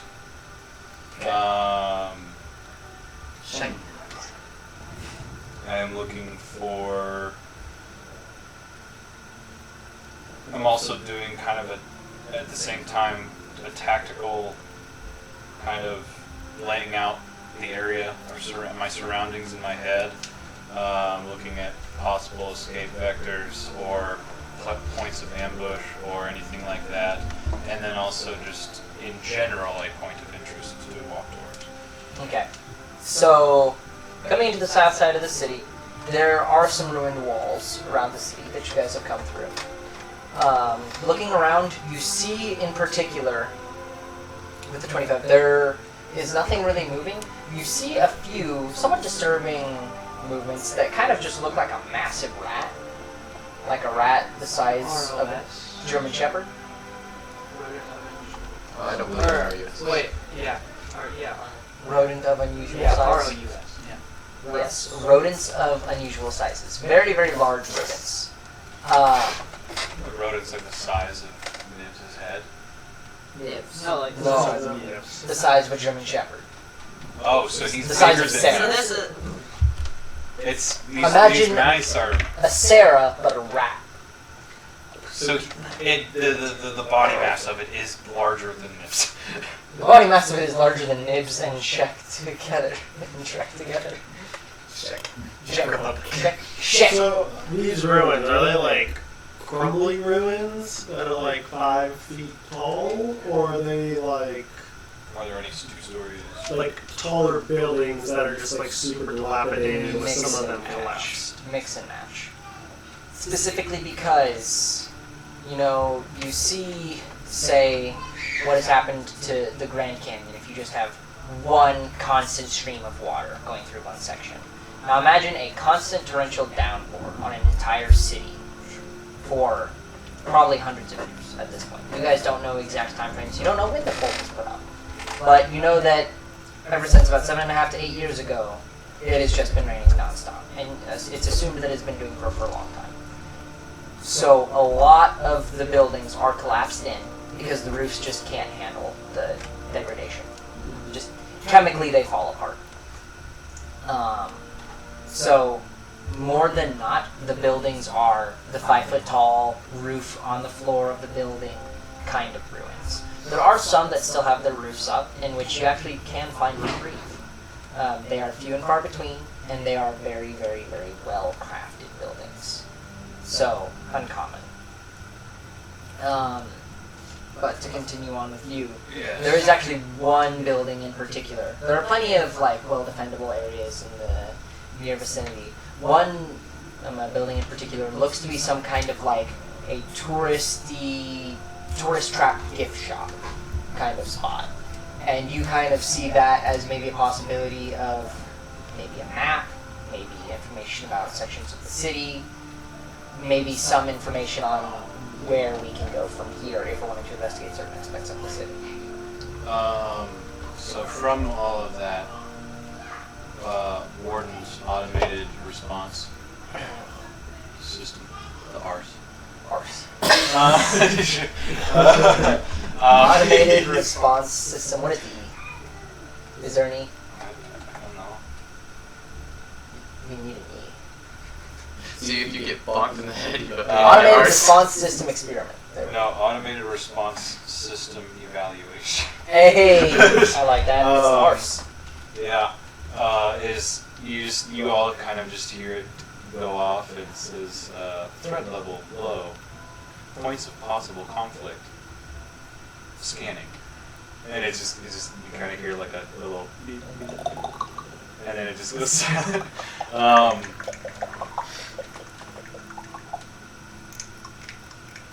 Ding, 1 point of interest. And then I turn to the party and say, there seems to be The party went and locked up. Yeah, parties are gone already. You and Nev's already. I'm gonna talk to the party and say, I seem to have located a possible information shop. What would it be called? A shop. Tourist shop. That's up to you. I'm gonna ask you, Information is center. it this building I'm right beside? What's the building he's right beside? I don't know. What You're right beside a dilapidated brothel. Nice. I'm gonna go away from an answer. I'm like, yeah, I think it's this one. I'm gonna head right in. Can I grab you? I don't think that there's anything good in there. Are you just dragging him along with you? Because there's no way he's physically stopping you. Yeah. Dude, it's gonna be a whole bunch of dead people in a really bad position. Nibs and I are gonna walk into the information shop. Now, I will say, I want you to make a perception check, both of you, as you step inside. Wait, 13 again. I rolled 3 13s in a row. That's Walk incredibly down the unlikely. main street. 19, 13. 13 plus something. Yeah, Warden's been walking down the main street because he figures that the rest of the streets will locate up to it, so finding the others won't be too horrible. It's a 17. A 17? Okay, so the pair of you guys, as you kind of step in, you don't see any bodies or anything. I mean, there's plenty of tables and such, and a lot of doors to rooms.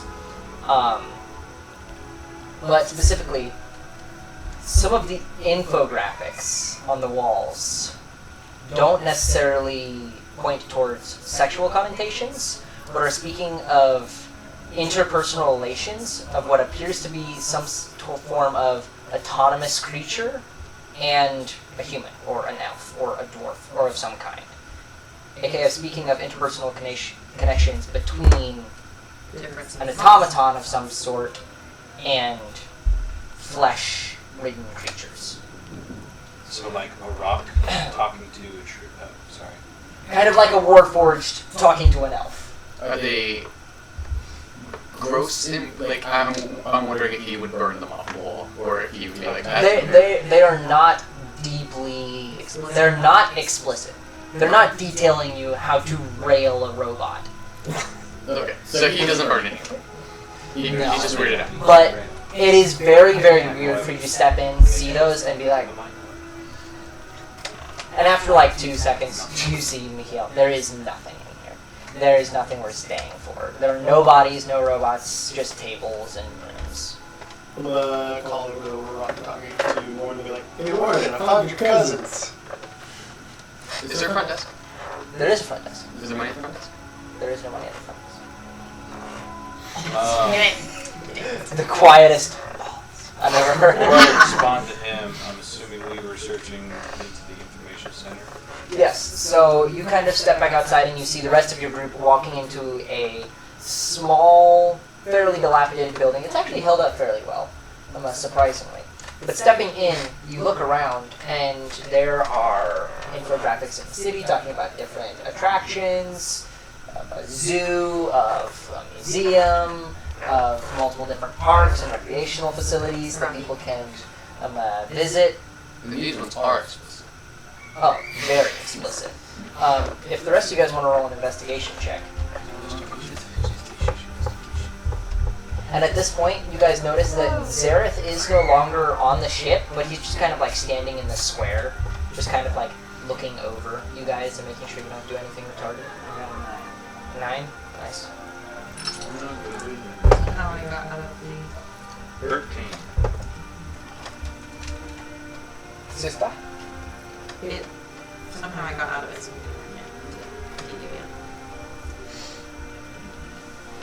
Character's not so crazy smart. It's gonna change your... It's an investigation. Yeah.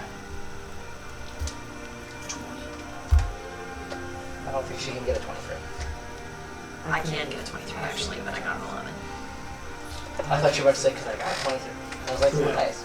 No, I realized. So 13 and 11 as the high rolls. So yeah, Nibs didn't roll well either. So she has the highest intelligence of the party. yeah, She's a barbarian. no, she's a Fire. warrior. Here. We don't have a barbarian. We don't have some classmates. We don't have a wizard. We don't have a barbarian. Cleric. Is that a wizard or a barbarian? It's Both. well, the fighters, basically. Yeah, but like a staple. When you think of a staple of D&D, like wizard or Well, Fighter barbarian. wasn't in the movie. Barbarian was. That's true. That was a very uncommon party, I would say. You've got a rogue, barbarian, a sorcerer, a druid, and a kid. Wait, was he a rogue or a druid? No, sorry, no, or He was a a rogue. bard. He was a mastermind rogue Yeah. with Yes. the performer, with the actor feat. Right. Because he didn't do a whole bunch of inspiration stuff. He was kind of useless, honestly. He never casted a spell. He never inspired a teammate. He never did any cunning words or silvery He has cards. major deception. No, Or major illusion. that was the sorcerer. Yeah. Was that the... Yes, that was Simon. Simon casted That's true. It was. He casted major image. He did give a cast lot it of. him. He did give a lot of speeches though. He gave a lot of I'd say he speeches. gave a little bit Carried a of loop with inspiration. Well, the thing but, is, like, that comes with the actor feat or the inspiring leader feat. Those are Yeah, that's feats. fair. Things. Yeah. Those are features. Those are not That wasn't like class-specific spell stuff. worth. There was never a single bardic thing that he did, except for playing a lute, which you can literally do as pretty much any background. And his best performance with the loot is actually the sorcerer's protection. Is actually the sorcerer's projection. Exactly. That's true. I was like, finally, we get some music from the bard, and it's a lot. So he really wasn't a bard. Like me, Logan, and Josh, we went What and saw was? it And together. then you have the paladin dude. Yeah, but he was He was an Okay, he was the honestly, DM NPC. he was honestly my favorite character, and here's why. Of course he was, Because because he's hot. That's No. why. although I didn't realize he's actually in the like Bridgerton series. He That's is. the thing. I tried to watch the first like 15 minutes of that episode, the first episode, and I was like, It's not okay. Something else. Bridgerton's worse about that than one of the spin-offs, but anyways. No, I liked that like when he started like walking off on the beach. They're like, do you think he's gonna go around the rock or over the rock? No, he went over the rock. I just thought that was hilarious. And then he just kept going forward straight. the beautiful thing about that movie is so much of it is like so dumb dipshit, just like random. that it's like, oh yeah, I could definitely see my DM just saying, yeah, he just walks off in a straight line. Also, There's rocks on the beach, right? Yeah, he just walks over them in a straight line. Like, that is totally something I would do as a DM. Or the barbarian being in love with the, like, little dude. Yeah. The freakishly small gnome. Is that what he was, a gnome? Yeah, and then for the freakishly small gnome to break up with her and then get another freakishly large woman. Yeah. Who's larger and more caring. Yeah. Because, yeah, you totally do that. Like, oh yeah, he's in love. My character's in love with a very small gnome into herself, like the barbarian and stuff. Oh, that's hilarious. And then the game's like, alright. Well, he got remarried to a bigger, kinder woman that treats him right. So was she a different race? Yeah, was she like Goliath, Goliath? or I think she was just a big human. Yeah. Because she's not freakishly large. I could have been like half Goliath. Half Goliath, maybe. I could see something like that. But I mean, that's not a technical race in D&D. Yeah. Half Goliath. Well, technically all have Yes. It's not a. It's not an official. One of my first. It's not something you can take and say, oh, I have exact statistics for all of this stuff. It's like, okay, I'm going to meld both of these together. One of my first characters, I wanted to make a half ogre, half elf, and Zach was like, yeah, let's just do something normal, dude.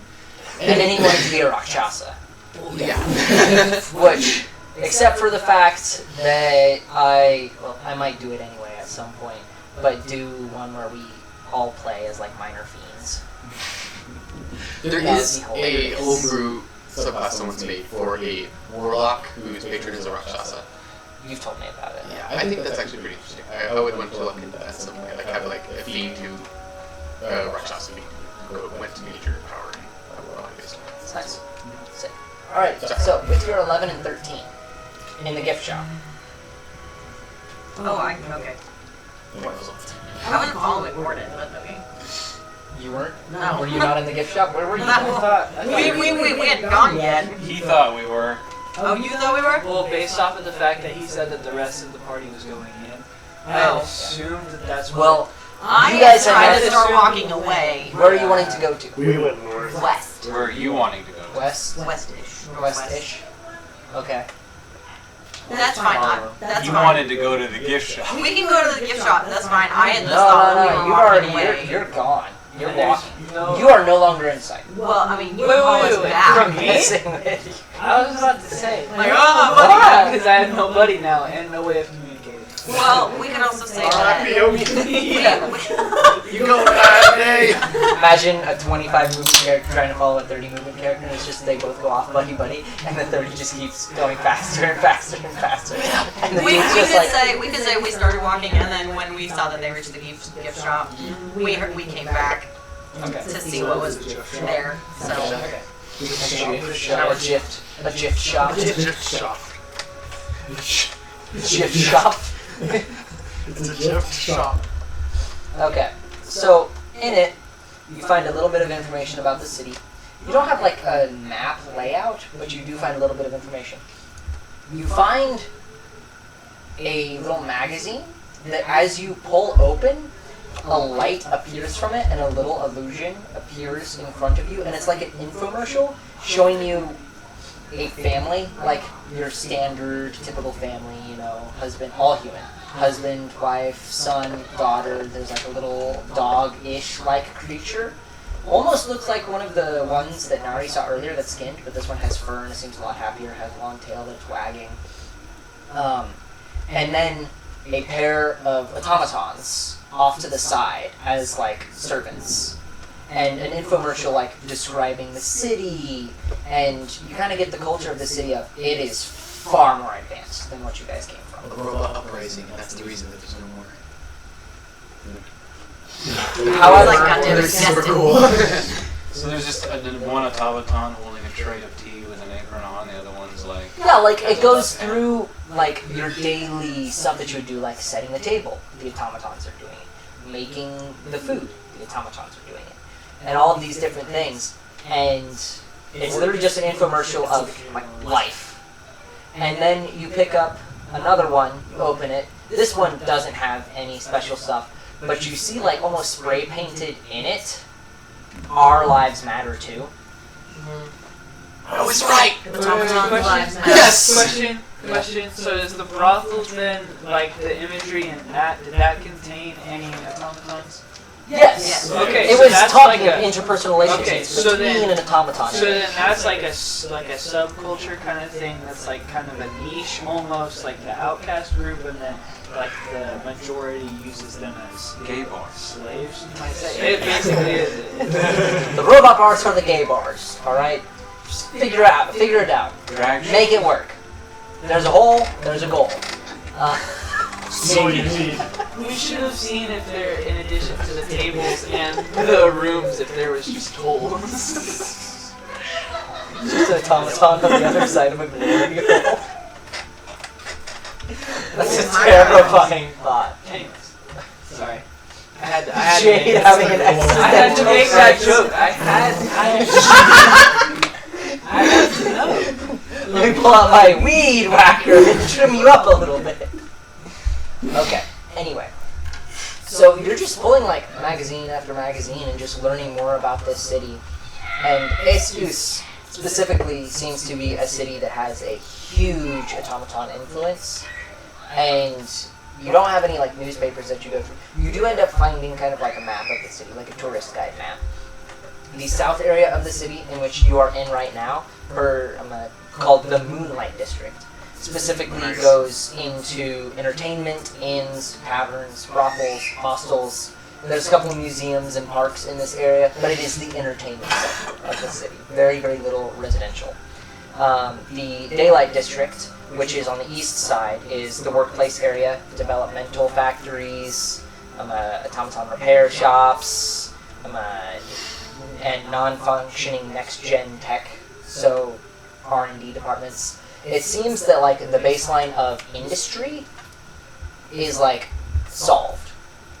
Like blue-collar work is solved. There is no, okay, humans go and do this. It's either automatons or there is a magical way of making it happen in this city.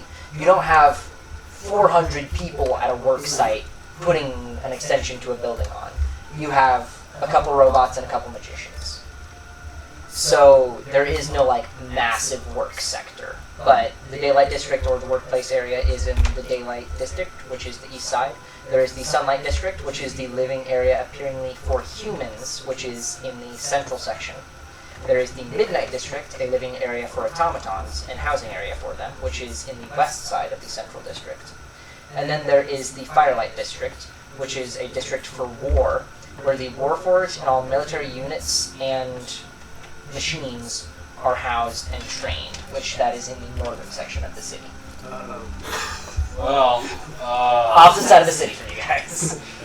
after opening up all these infomercials, all these infomercials, So we're gonna get into some like unlock memories and then all these pamphlets and such, which I've been completely absorbed in, and then looking at the map the little tourist guide that I found. I kind of just, I'm assuming Nibs has just been perched on my shoulder. Oh, Nibs has been making comments like, robots? With humans? Weird. That's almost as bad as satyrs. I'm going to kind The of... Firelight District, the district for war and development of it, pretty much. I'm going to kind Housing of for military glance, units. kind of move my head and glance up towards Nibs, who's perched on my shoulder, like right here, with a look of a lot of looks. If he's trying to read my face, I'm both confused, concerned, disturbed, and also curious.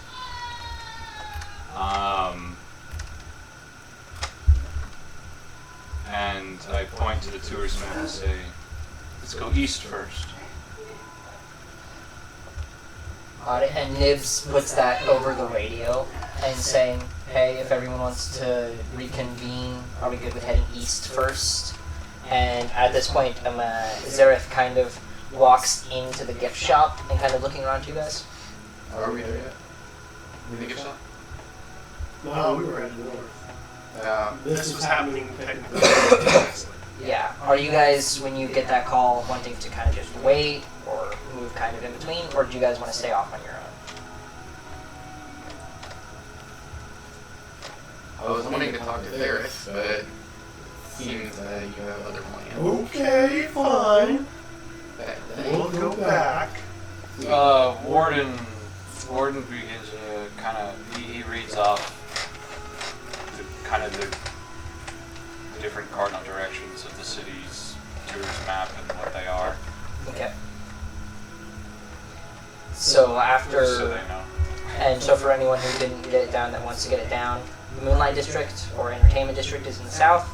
Daylight District, or the workplace areas, development, autonomous building and infrastructure, that's east. Sunlight District, living area for humans, is in the central section.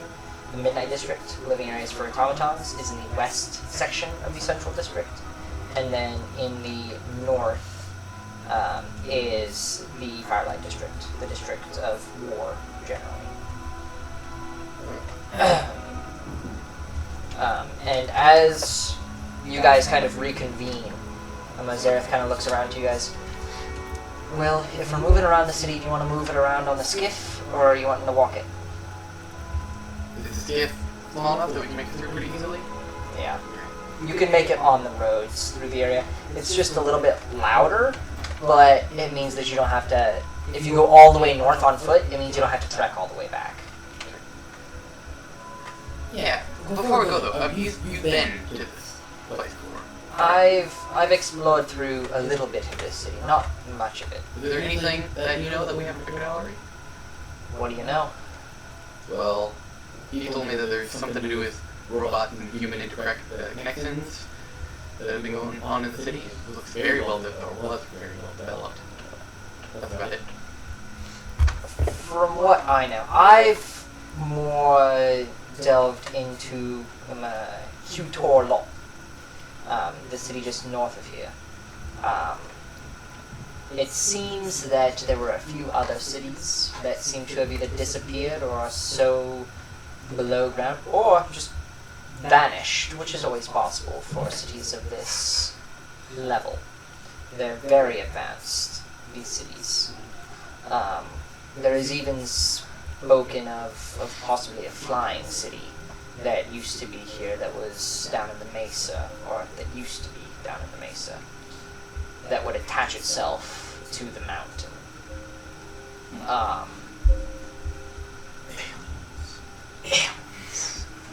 The Thry-Kreen King. However, I don't really dig into the lore as much as I do just protecting the people that come in here. Generally scientists or excavators looking to delve deeper into these ruins. I'll say that in Quitor, there wasn't nearly as much of an autonomous presence. And there are certain records that I overheard some of the excavators speaking of that spoke of a possible interspecies war farther down south, along with a possible intervention / takeover from the northern section of this realm that was occurring about as recently as we can find documents of. Northern takeover. Well, that's not familiar. Where you guys are would seemingly have maybe been in an interspecies war. You don't know if it's in between automatons and humans, or between another pair of races or something. But it seems like something like that was going on, and the northern section of this country was looking at possibly taking advantage of the chaos. Cool. Zareth again continues. So we wanted to hop back on the skiff, explore through some of the eastern section. That's where you guys were wanting to go next, yeah? Yeah, I'm tired. Let's do the skiff. Alright. I'm getting back. As am I. And also, if you guys want me to, I can be going around with you on the ground, helping you explore the area. However, I might want to tip at the end of the. Oh, you should have got that bad. Don't worry. If you're worried about money, you'll find some things of value here if you spend long enough looking for them. A previous group I was with ended up finding a semi-working automaton in a previous district in Q-Tor, and they ended up selling it off for about 18,000 gold.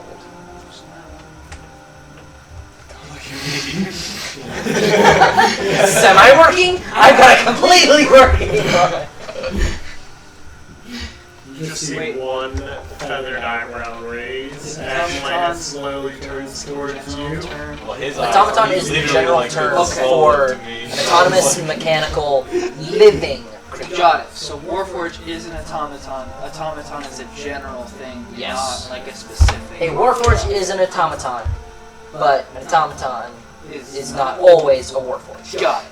Specifically, the term Warforged is used for those autonomous automatons that suddenly became sentient and self-aware and are basically have physical souls in them, and they are alive, like physically alive. Either a shift to that, or they were built that way, and Yeah. generally Okay, were so built they- for combat. So they don't have all of the same physical Warforged- characteristics, but it's more Yeah. of like a scientific, like describing term for. I don't know how it is in his realm, but from Eberron, the actual realm, like the actual in D&D lore.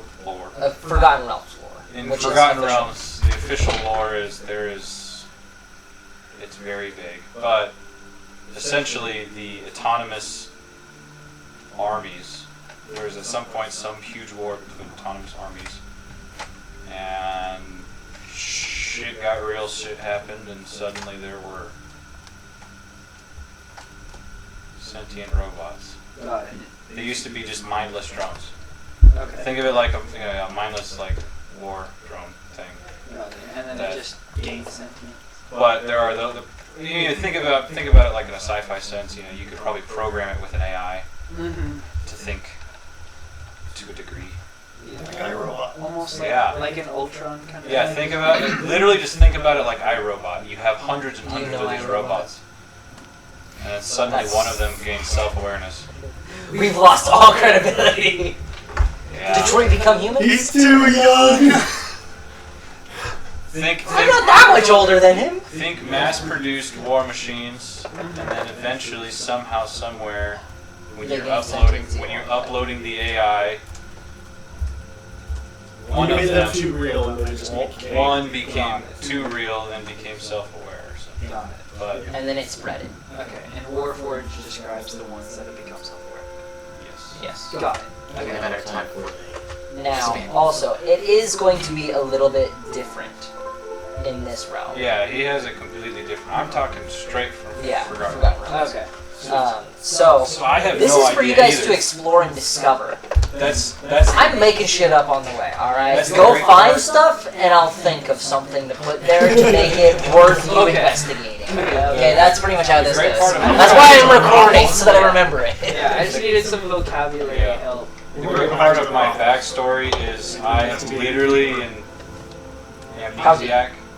I forget Yes. things. I literally woke So about 2.5 inches. My earliest memory is I woke up in a I'm gonna go back and Surrounded examine by him for a couple of hours engineers and and then go back to scientists. it. mages and And such. shapeshift. Yep. Something a And bit longer. I was told that I was pounded Extremely Go! and that was it. I don't have any Jade's like memories actively before that. I don't know how old I am. I don't know anything, or I don't know if I know anything. Well, we might be able to do things with all of the stuff that's going on. So, Well, we can head north, get you some spare parts. How about that? North is that's why we're going east first. It's the well, you guys are going northeast because you're in the very southern tip. Okay. So if you're going to the east side of the city, you have to go north and then east. Gotcha. Yeah, we're going to just like up into like the R&D. Is that better than the what is it, firelight that has all the actual Yes.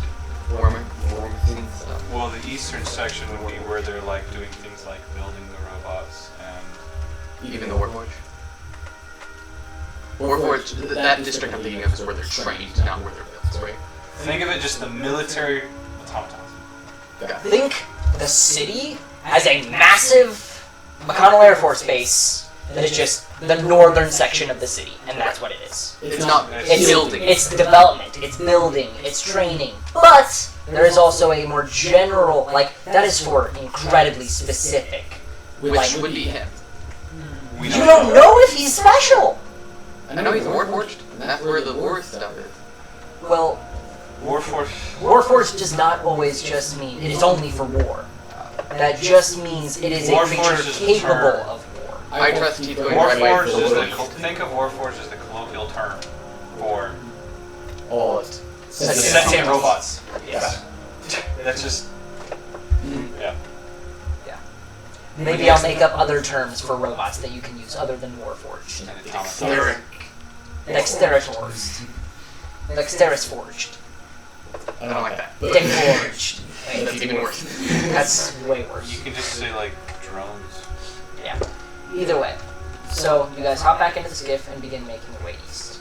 Now, while we are in the city, I will be having stealth checks made. Now, these are not very, like, every couple minutes you have to make a stealth check. This is a general, peripheral, fairly low DC stealth check, group stealth check, too. For kind of like each section of the city, each day.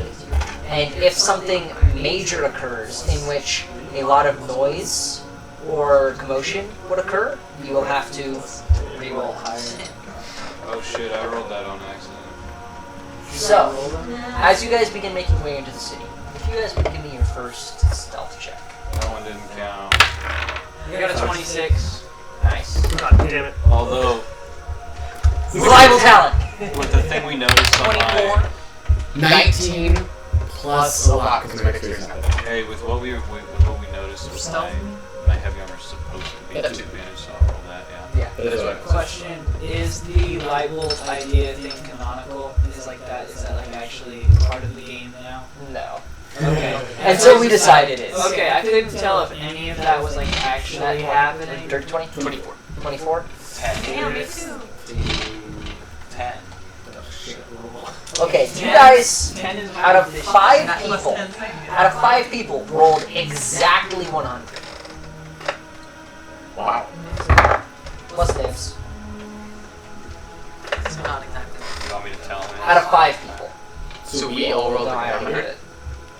So, So we got an average. we have 2 24s and a 26, which means 74, plus a 16, which means 19, plus a 10, which means 100. And then Nibs rolled a 9. So you guys rolled 109 out of 6 players. That is extremely good. And that is incredibly good. And if we're wanting to roll for Zareth as well, Zareth rolled a 27. Yes! Because he's a ranger. He's Yeah. good at this, yeah. So, yeah, that's a very high stealth. I didn't even do What much about of the this. stealth of the ship? Stealth of the ship. The ship brings you down 100 points. So, Honestly, I kind of want to run it that way. 7 people rolling stealth. If the ship gives you a negative 100, and you run regular DCs, saying like a 20, a 10 being a minor success, a 15 being a success, a 20 being a good success, a 25 being a great success, and a 30 being a great, incredible success. It could In be fact, magnificent. possible. No one knows we're there. We don't know we're No, there. I Are we was- there? Like, if we I got have a a 30. plus 10 and I still only got 16. So. Yeah. Yeah, so he rolled meh, but 3 people rolled So success. silent, I can't see my own hand. I can't see. So you guys make your way through the city and you do not have any issues. Sweet. So you make your way to the east section of the city. Now, I'm gonna have you guys choose here. You can either roll a perception check as a group and understand or pick out a couple buildings that are like, oh, this will be interesting and go and do. Or you can roll an investigation and do a deep dive into some of the buildings Now, you're probably going to be investigating some of these buildings anyway, but an investigation check would take more time, but you're going to get more information about more sections of the city, and probably a little bit more information on, is this building interesting and will it provide fruit for our And investigation? I'm sure they want to look for treasure. I feel like the only person that have decent investigation would be Ari. None of you guys have decent investigation. I only have plus 3. You have all I right. have That's what we want. Oh, Yeah. I thought I you think My we all have perception's one. also plus 3. I thought you had My proficiency. perception is plus 5. Yeah, my perception's good. Investigation's You good. guys are a much more perceptive group than you are investigative. I have a plus 8 to perception. So we all got great perception. 7%. No one decided to be the investigator. I mean, I'll investigate. You'll investigate. Well, it's a group thing. Either you guys are perceiving or investigating. I think we perceive the direction we want to go in, and then we can investigate a singular building when we get to it. Yes.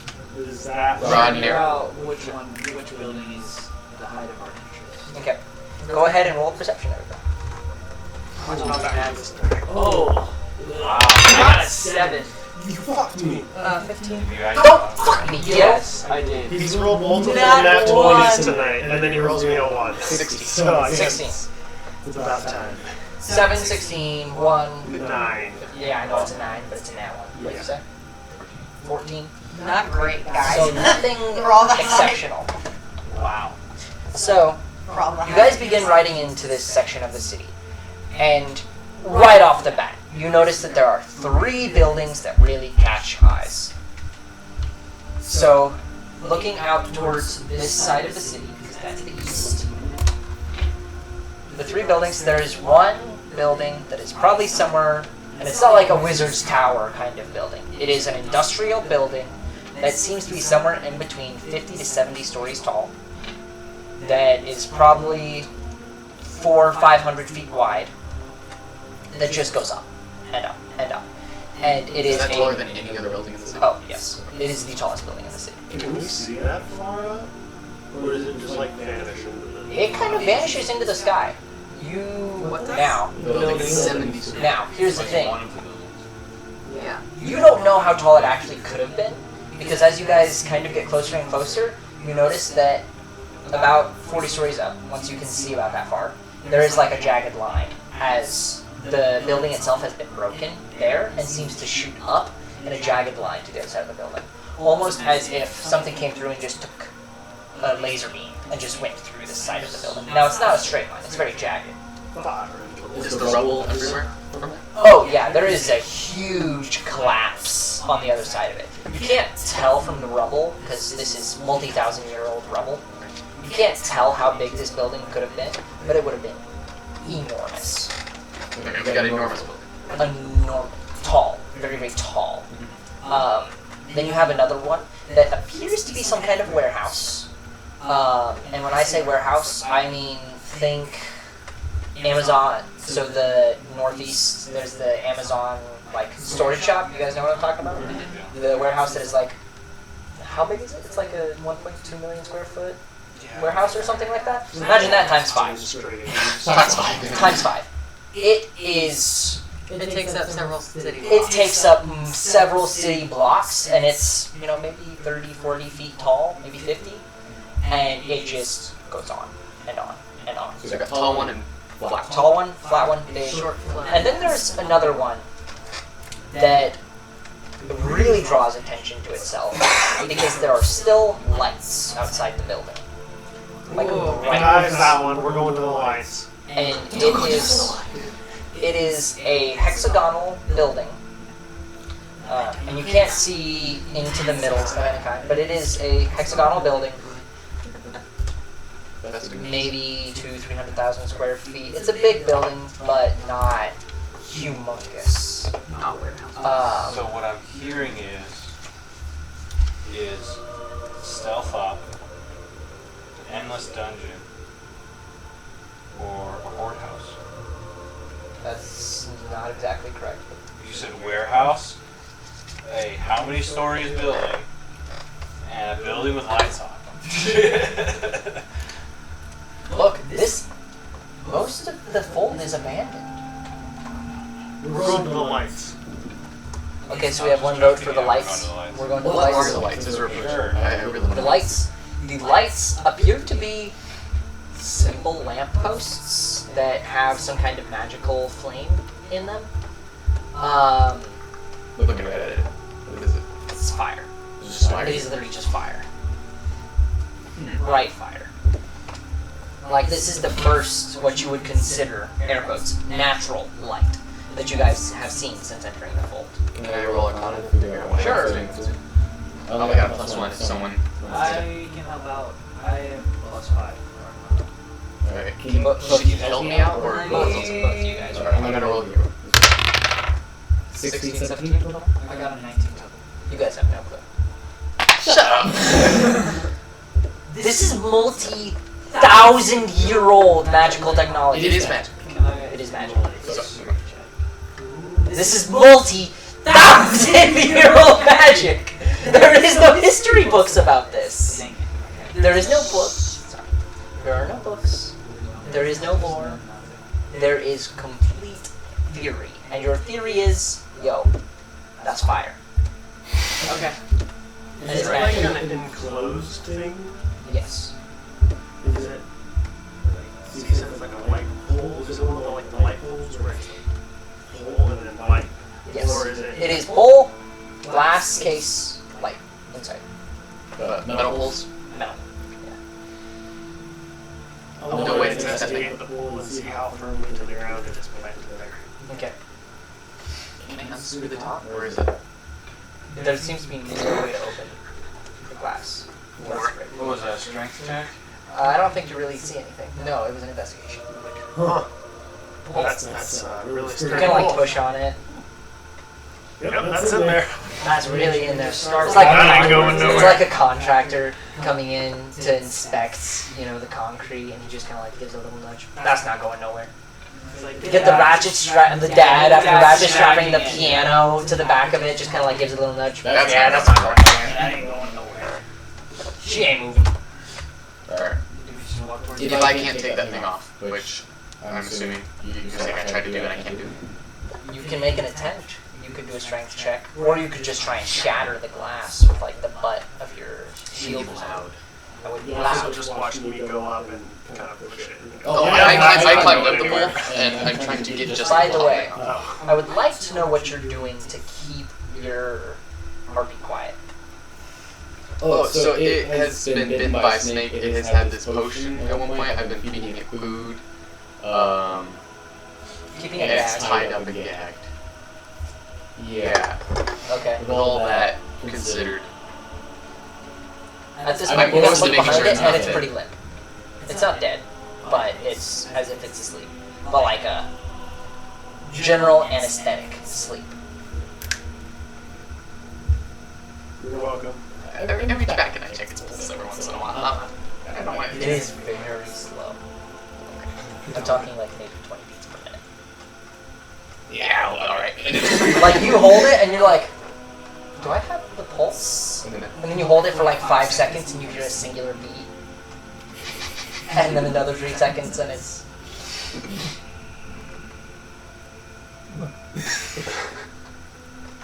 that's terrible.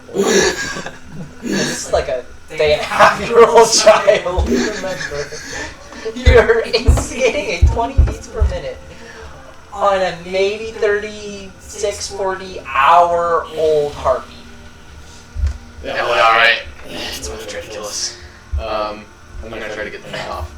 Okay, What should I roll? so if you're wanting to break it open, you can break it open. I don't want to break If it. you try to pull it open, it's a strength check. It will be a strength check to try to take it off. Alright. That's not going nowhere. I have the -1 strength. 18. So I'm rolling.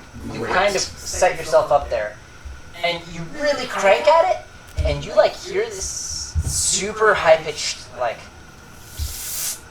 as you break loose the thread that the top of the pole has a threaded section that the cap has fit on, that the glass is set around, and you start twisting off this area, and you see a maybe like 1.5 inch thread on the male fitting, and the female fitting has the glass piece connected to it. So you take it off and you kind of... Is it still on fire? The fire is still going, yeah. It does not seem hot at all. Slide down with it. You don't have the fire with you. The fire is connected to the pole. You just took the cap off. I'm going to bring my hand closer. It's not hot. It's not hot. When I put my hand through, You feel nothing. Literally just that magical spell. not hot at all. Yeah. It's just like. Okay.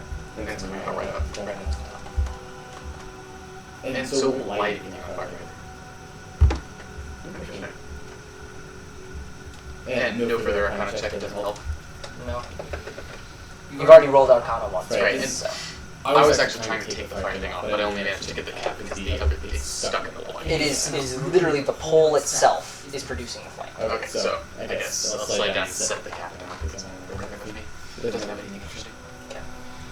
You don't want to keep it, maybe it's worth some money. He's not super interested in money. If you can make it, he does, but I'm assuming everyone else is going inside. I waste your time.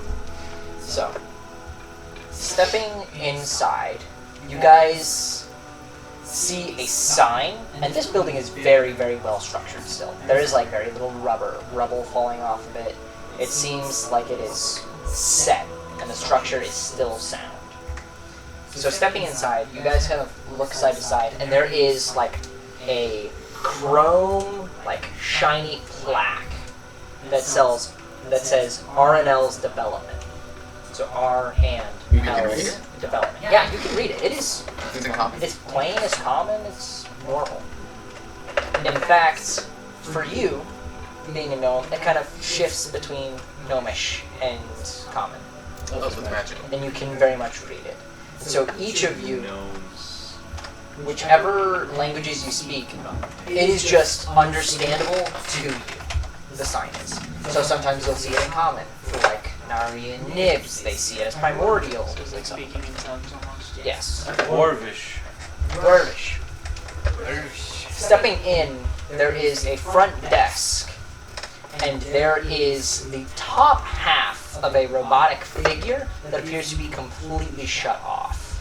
That is like stuck to a chair, kind of like, you would see a secretary behind the desk, except the secretary doesn't have lower legs, and just the pedestal that would be the chair is just stuck up into the bottom half of the torso, and it's just shut off. Bruh. Bearhawks. Warden is going to investigate it. I will help him. Go ahead and roll some investigation checks. Advantage. I want to Advantage? know. Okay. I think Like, you both have Is it R and L developments? R and L developments. I'm gonna like peek around it and then also try to like disassemble its arms. Like at least one of its arms the way I usually disassemble mine. Okay. This is really fitting. I rolled a 3. I give you advantage. Or should I roll? Yeah, go ahead and take advantage. Sure. Would this be better? It's still a 3. You did a -1 investigation? Yes! I have a +1. Why didn't you like it? I have a +3 investigation. Y'all are great. So you kind of step around, and in fact, like this segmented like desk, front office in front of you, you kind of like step almost through it because it's so rotten that you kind of like bounce into it and like half the desk falls apart. You just kind of step over and you start moving around and you just kind of like take the arm off. You just shove it in the bag of holding. And you kind of take a peek around. You notice that there are merely some metal plates, some wires, and some circuiting. There is no like wood core. There is no reinforced inner section of the body. It is merely a thin sheet of metal surrounding circuits, wires, and iron and steel. It's taking the arm technically steel. No, we're looting and are pretty specific that specifically our master told us to explore and discover things. Smart. It's bringing back souvenirs. Because everything that I'm taking or defending, I'm not doing for anyone. It's literally because I'm curious. Yeah, they have actual objectives here. You guys are kind of along for the ride. Well, I am not visualizing this thing as human or sentient at all. So unscrewing its head, I would assume, do not count as stealing. That is up for you to decide. Like it doesn't feel like he's stealing. Okay. I wouldn't feel like it's stealing either. No one else is using it. If anyone thought it was stealing, I thought it would be. I'm I stealing the literally head just- of my ancestors. I literally- Yeah, I'm gonna see if I can unscrew his head. I'm the one who literally tried to investigate its arm and it broke off. Anyways, Alright, you take the arm off, I take the head off, I'm gonna give it to you for the back hold. Now, since you are behind the desk, you look forward towards the desk, and you notice that there is a little machine that has a whole bunch of buttons with letters on it, along with a stack of paper and a notebook. I want to look through the paper. The paper? All of the paper, it's just like a plain old, it's an 8 by 12 Okay. sheets of paper, and they're all blank. There is a notebook off to the side. Is there any? Oh yeah, sure. I'm gonna take some of that paper. You're gonna take some of the Put it paper? in my backpack. You- Rotten. The paper? No, it is not. Arcana check, it's in a channel. That's a nat 20. This is the same sort of parchment that you would use to transcribe spells. However, it seems like it is the baseline type of parchment in the city. I'll relay that to you. So it's like a waxy velvet. It's just a widow special. Do I need to like add that to this? No, we can just say you have paper. It is 12 on paper. So you have to give it to a wizard. If you have to give it to a wizard, they'll Is there a pen tell as you. well? Yes. I'll take the pen as well. However, there is not just the pen. The machine itself, you notice, has some paper stuck up in it. Can I take some of that as well? Yeah, you can take the paper there as well. I'll take the paper there. Rock spell, Does yeah. that say anything? It doesn't No. say anything. So it's like a typewriter type deal, It kind of looks but like it it. wasn't. Like, If you knew what a typewriter was. yeah, but like because Maybe explore. Grayson knows what a typewriter is, but Zai doesn't know what a typewriter is. And another thing, the notebook there does seem to have dates and names on it. Okay. Like a lot of dates and names. You just flip through it, dates, names, times, dates, names, times, dates, names, times, dates, names, times. Okay. I'm going to look at the date and how it's written and figure out just how long ago this notebook was used. Go ahead. I'm going to have you actually roll me a couple checks here. I'm going to have you roll me, first of all, a history. Yes. Second, a flat intelligence roll. 21! And thirdly, an insight check. And then give me the total subsequent of all three rolls. 21 plus 19. This is already looking good. Wait, what was the third one? The third one was an insight. Plus a 21. 21, 21, 19. 61. Okay. So the dates in this notebook specifically range from what you can somewhat perceive to think of would be the 3rd month of the 4th age of the 2800, so the 2821 year. From the 8th month of 5th age, 2nd year. What does that mean? What age are we currently in? You guys, as far as you know, As far as we looking know, into from your our history, calendar. you know, with your calendars and your history, there have been Age of Creation, which you don't really count as an age necessarily. There was then the Schism, then there was the Breaking, and all of these other sections. But really, when we're talking about the ages that are cohesively thought of now, post-calamity, so after the breaking and destruction of most of the world, you are in the 4th age. But this one's saying it was in the 5th age. Yes. From the future. Oh, or maybe it's a calendar of sorts for things that were supposed to happen in the future. It that looks they like a were scheduling planning on. calendar. So it's set in an age in the future.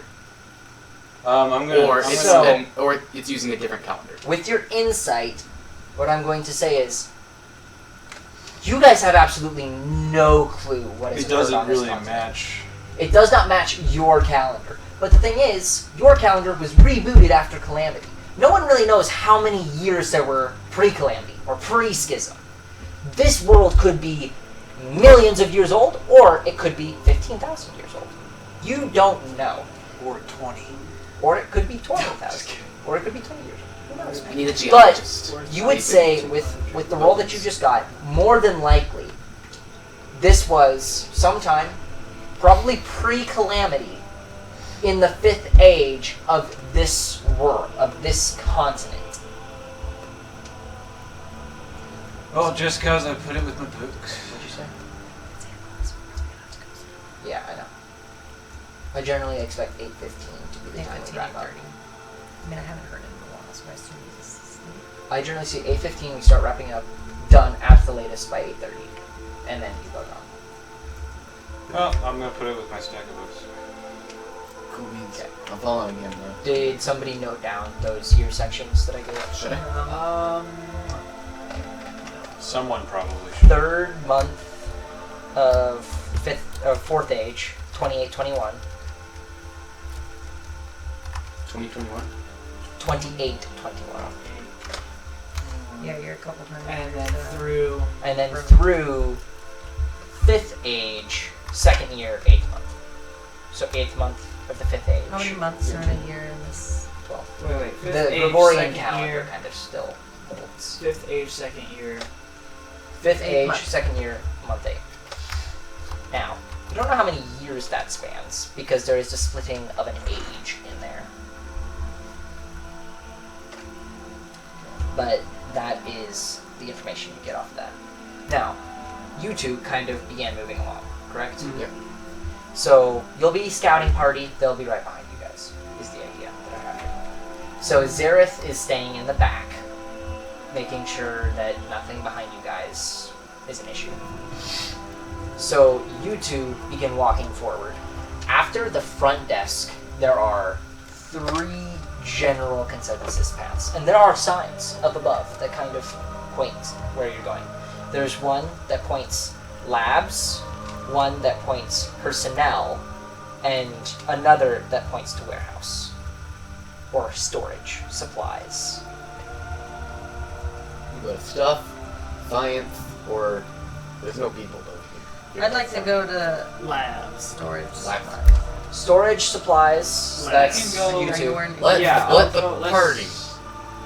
Storage and That's a great supply, idea. labs, and then What was the third option? personnel.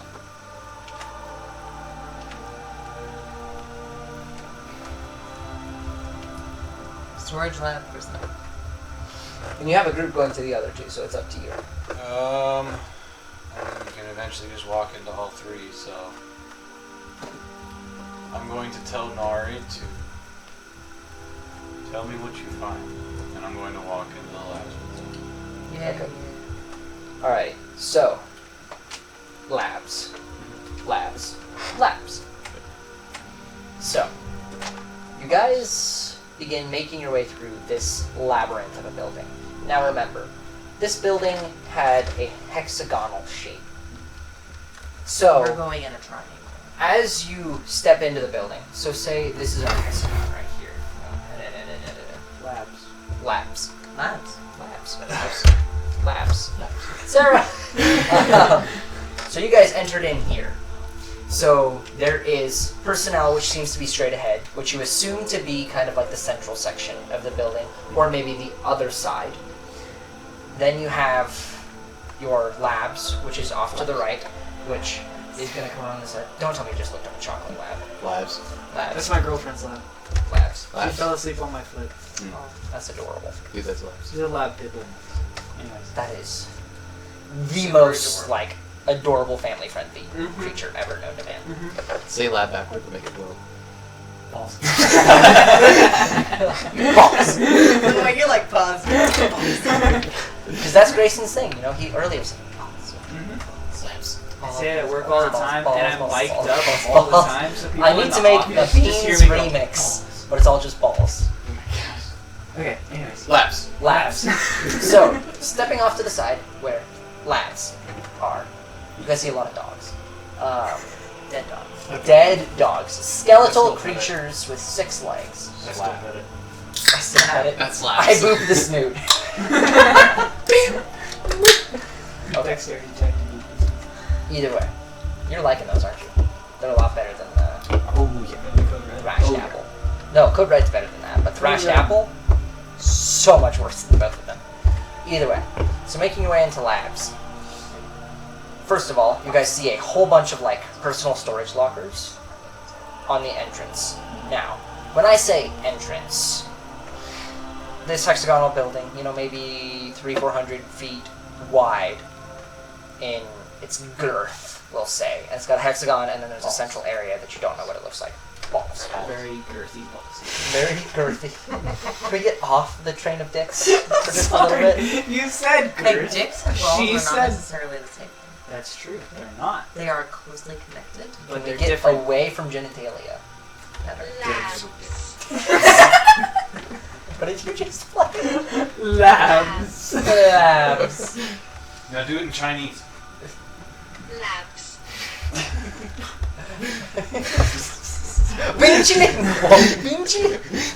Wait. To what? Chinese is what he said. Is Chinese a language? Or is it Mandarin? Mandarin Is is one of the primary languages. It's what it's one of the primary dialects They of balance. the Chinese people. But then there's like 18 Orange dialects is- of 谁 Mandarin. 也 Say There what? we go.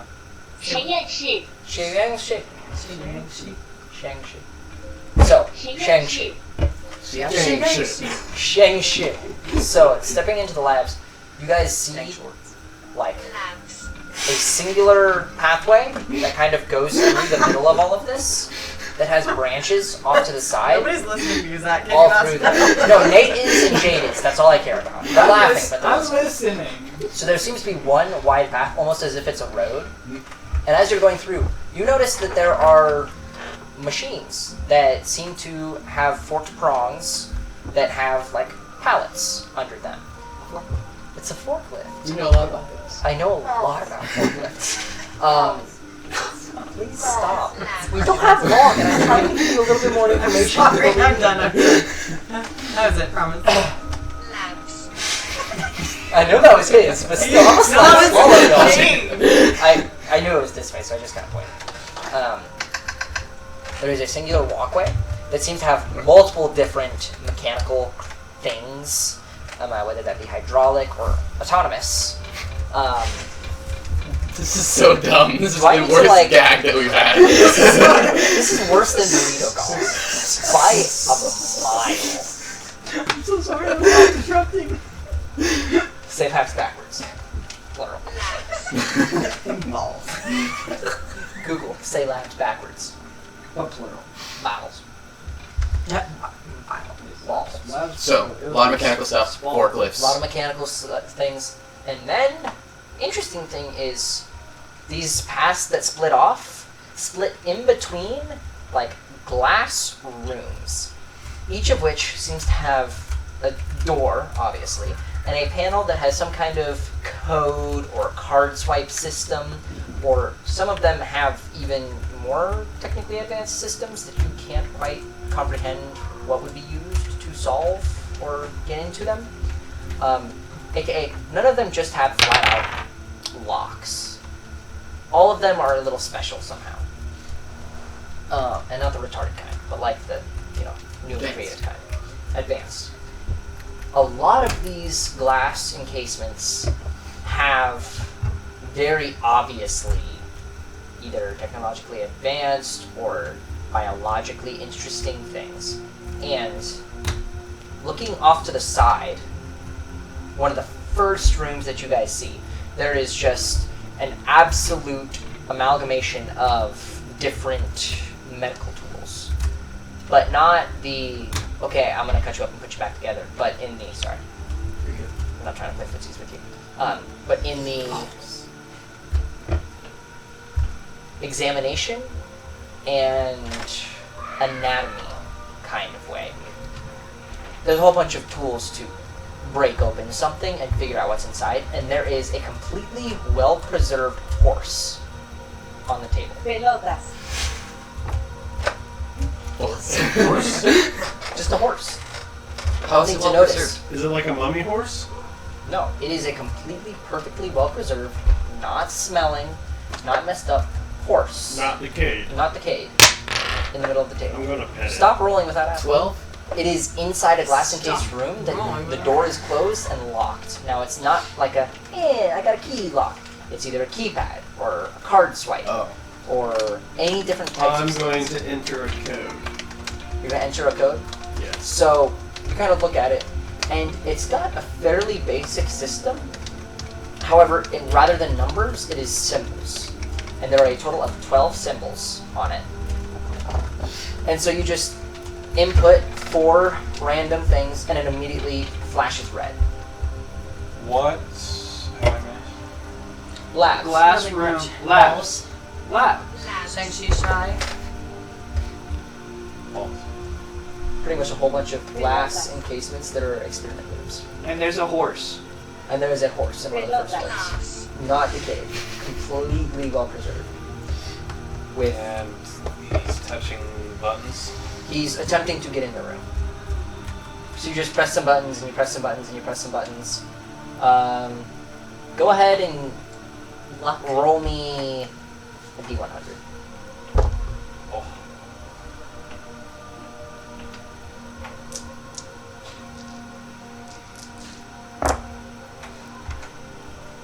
$45. 45. Alright. So you're going through it, and you just end up being like, what's the most basic thing I can do? And so you type in... Straight down the middle. You type in 1, or what would be the equivalent of 1, 2, 3, 4. It doesn't work. And then you go 1, 1, 1, 1. It doesn't work. 2, 2, 2, 2. 1, 1, 2, 2. And you eventually get to the point where you just press 5 4 times, and the door pops open. I'm gonna go inside and pet the horse. As you go You really inside, want us to get this like... the horse is dead. Let me just tell you that. The horse is dead. I'm gonna pet the dead, non-decayed, non-smelling, non-rotting horse. It's not rotten. It's not decayed. Is there a pulse? Now, one thing to recognize is I told you it's dead. As you step into the room, there's almost like a thin kind of like film or like mist of some sorts. That's a flat plane that you step through as you go through the door. And as you step in, the door attempts to immediately close behind you. Is anybody right there trying to get in? I think I probably walked in after him, honestly. Okay, so both of you just get in, and then I'd say the door just closes and then seals behind you. That sounds not good. Wait, are you gonna go touch As soon as I can, I'm going to hold my breath. There is still air. I will hold my breath until you say I can't hold it anymore. That's a couple minutes for you. That's like a minute and a half, 2 minutes, I think. What else is in this room with the non-dead? So there's a whole bunch of surgical equipment. Seemingly, you look at this equipment, and then you look at the horse. What? I can't ask I was gonna questions, say I'm you're not in there. storage. We're Yeah, not I was about to there. say I'm not there. But I'm curious about something that I can't ask. Okay, That's unfortunate. that is unfortunate. You can be like... So you go up to the horse and you pet it, and it is completely normal. It is a horse as what you would describe a horse to be. Please stop. Whoa, he touched. It's completely normal. Yeah, that's what I was gonna ask. It's dead. There's no pulse, but it is a normal creature. Okay. Let's just... If we just finish this session, Zach is trying so hard and we keep interrupting him and it's starting to piss him off, so can we just The finish? giant horse cock, weigh up to 12 pounds. You are impaled by a massive horse cock. Like the video I showed you earlier. Take Guys, 69. it was just a horse reaching orgasm. What? I showed you the video. No, I'm okay. No, it doesn't. No, it shit doesn't out. show anything. It's a comic of 3 random dudes who are in a car crash with a guy, and the dude's just like, "Go to my house, delete my Search history. search history." And they're like, And then "Let's go check it get my out." wife. And it's just, you just hear random stuff, and they're like, ah, ah, ah, and then it shows you on the car ride home, and they're like, guys, it was just a horse reaching orgasm. Okay. Amazing. Beautiful. So, the horse, not the giant horse cock. But the horse itself, completely normal. Horse. I think Do we you have should just any end it right interest? here. Do you have any interest? Do you want to try and like open it up? You have the surgical equipment to do so. I'm more of a plants guy than an animal guy. I'll go with Yes. I'm gonna just go right down the middle. So you take a sterile blade and you just go right down the center on the bottom side. You open it up, and I mean, a lot falls out, almost as if it is completely freshly preserved the moment it died. Everything just kind of like falls out onto the ground in front of you. Is it warm? Yes, very minorly. Now, another thing to notice is your feet are touching the ground. However, the slop of the inside of this horse stops about a quarter inch from the ground. Almost as if there is a natural barrier stopping it from reaching the pristine white marble floors. Can I help you with a medicine check to try to figure out why this horse is so well preserved? Or would that be our conduct? You don't know if medicine... I mean, you don't know what's keeping it so well preserved. You assume just inside this room is... I would think a medicine check is reasonable. preservation. So there's Also figure out if it's like a normal horse or whatever. Yeah. there's the tools and there's the horse. Warden. Is there anything else in there, or is it just the tools and the horse? It is just the tools and the horse. Carol? Okay. Yeah, sure. That is an 8. It is a Total. normal ass horse. Okay, cool. So cool. Interesting. I'm gonna go attempt to open the door. Okay. It opens. Cool. I'm No gonna problem. leave. Alright, I'll Okay. start reading. So you guys step out and begin making your way down, and you see so many different types of experience. You see some that are continuing to go into fauna, and you see like deer and beaver and capybara and just random creatures that it's like, okay, maybe I've seen one of these before, but these are considered experiments here. They're not normal creatures. And all of them perfectly preserved, no issues. Some are fauna.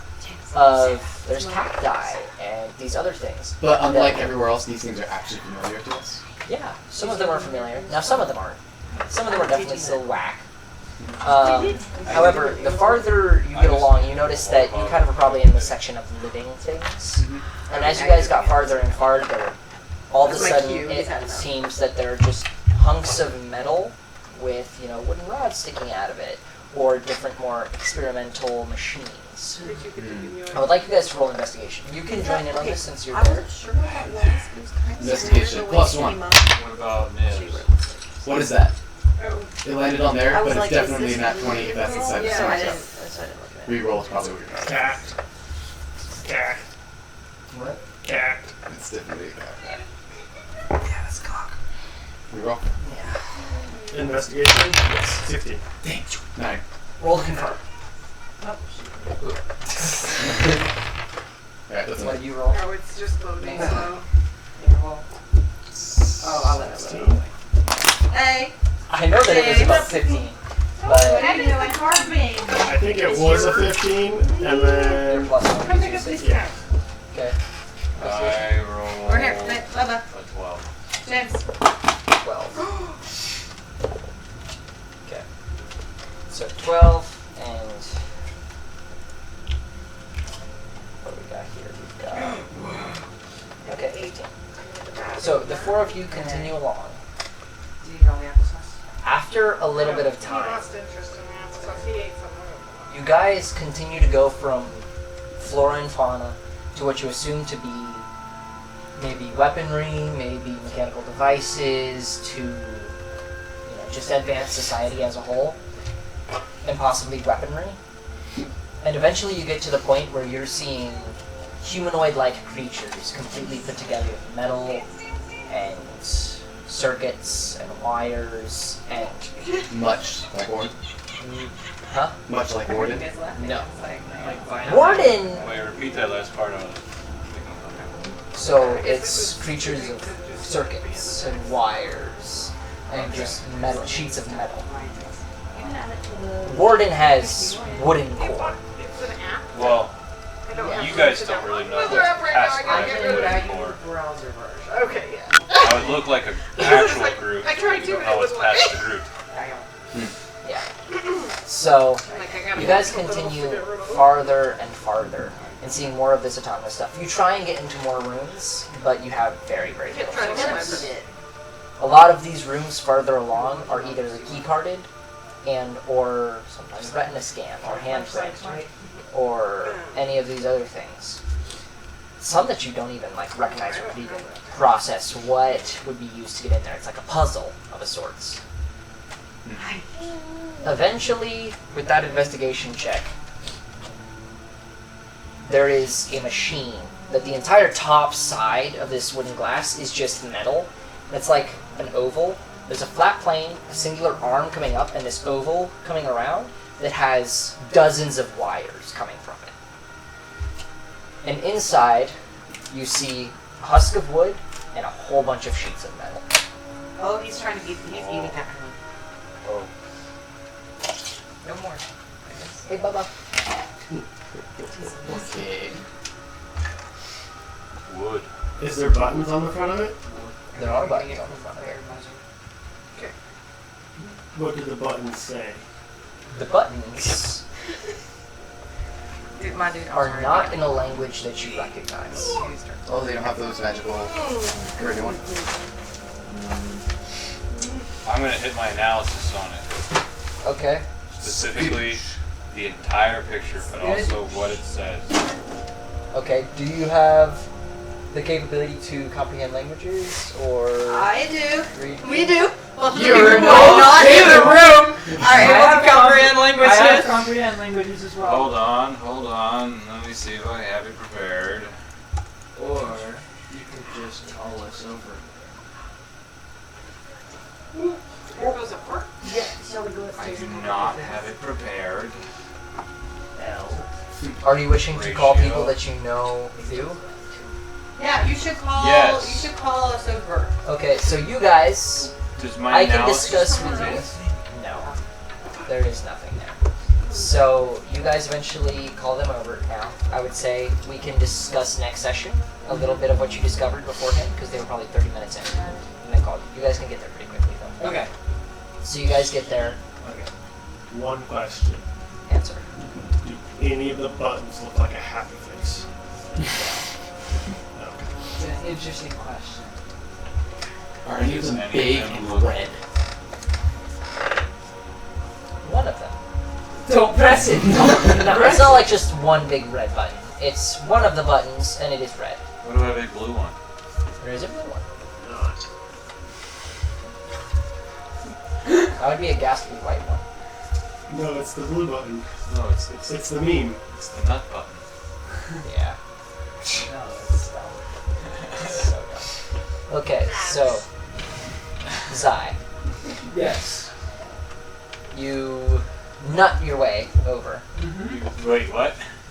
and Nuts you his come way up to over? this door. Disgusting. No, it's not. Are you wishing to cast comprehend languages? Yes, sir. Oh, that's So like you cast comprehend languages, and these symbols that are on each of these buttons. Now, let me check something real quick. So it says the language that I read. I'm looking salty. No, it is not a language that any of you guys read. There are a total of 10 buttons. Air quotes. And the top 9,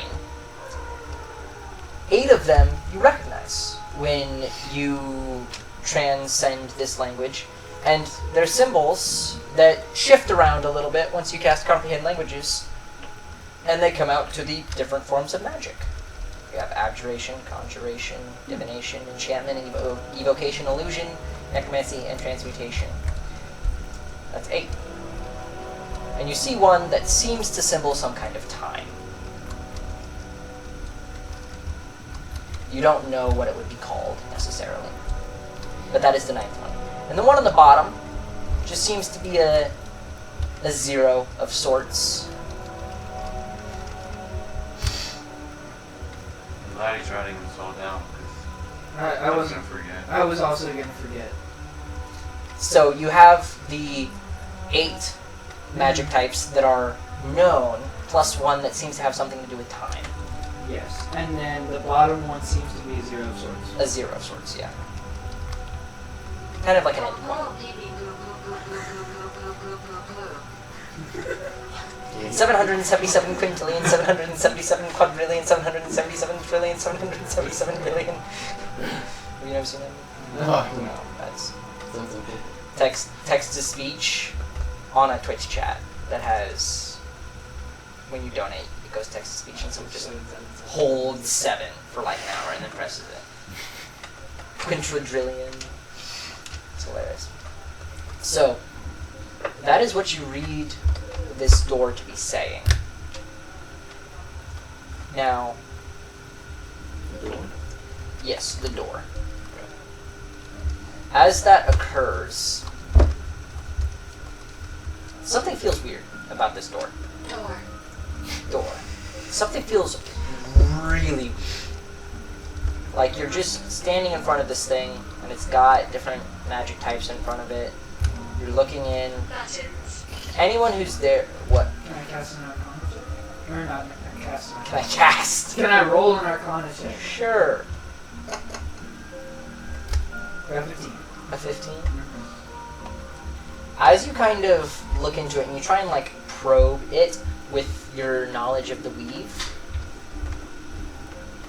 and almost out of nowhere, you kind of like sense a presence kind of like form through this door, and popping out you just see a little blue head of an automaton, like a hologram of a automaton, pop out and say, "What is the entry code?" Looking around, and then it looks around, and it seems almost taken aback. "I don't recognize you." We'll wrap it up. We are new here. This entire society has collapsed. We don't know the code, but we will leave if you have access to a security system that'll be really nasty to us. Warden flips up his helmet. And that's right. And it's gonna. So as you do that, the head kind of turns to you, and you see a scan come out from the door, and it ignores everything other than Warden, and it goes up and down, and you hear the automated system saying, "Previous program recognized," Oh snap!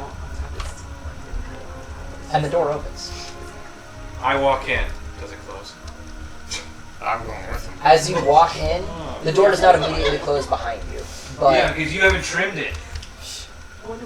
we are going to go ahead She and said she end was with going that, to. since you guys are needing to leave, and you are needed for this section.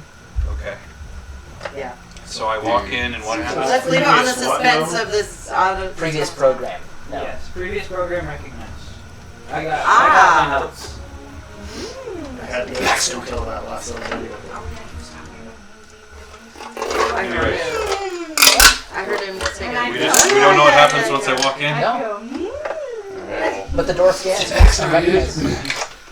I'm getting some of it. Hey James! Jimbo, what you being so loud for? Yeah.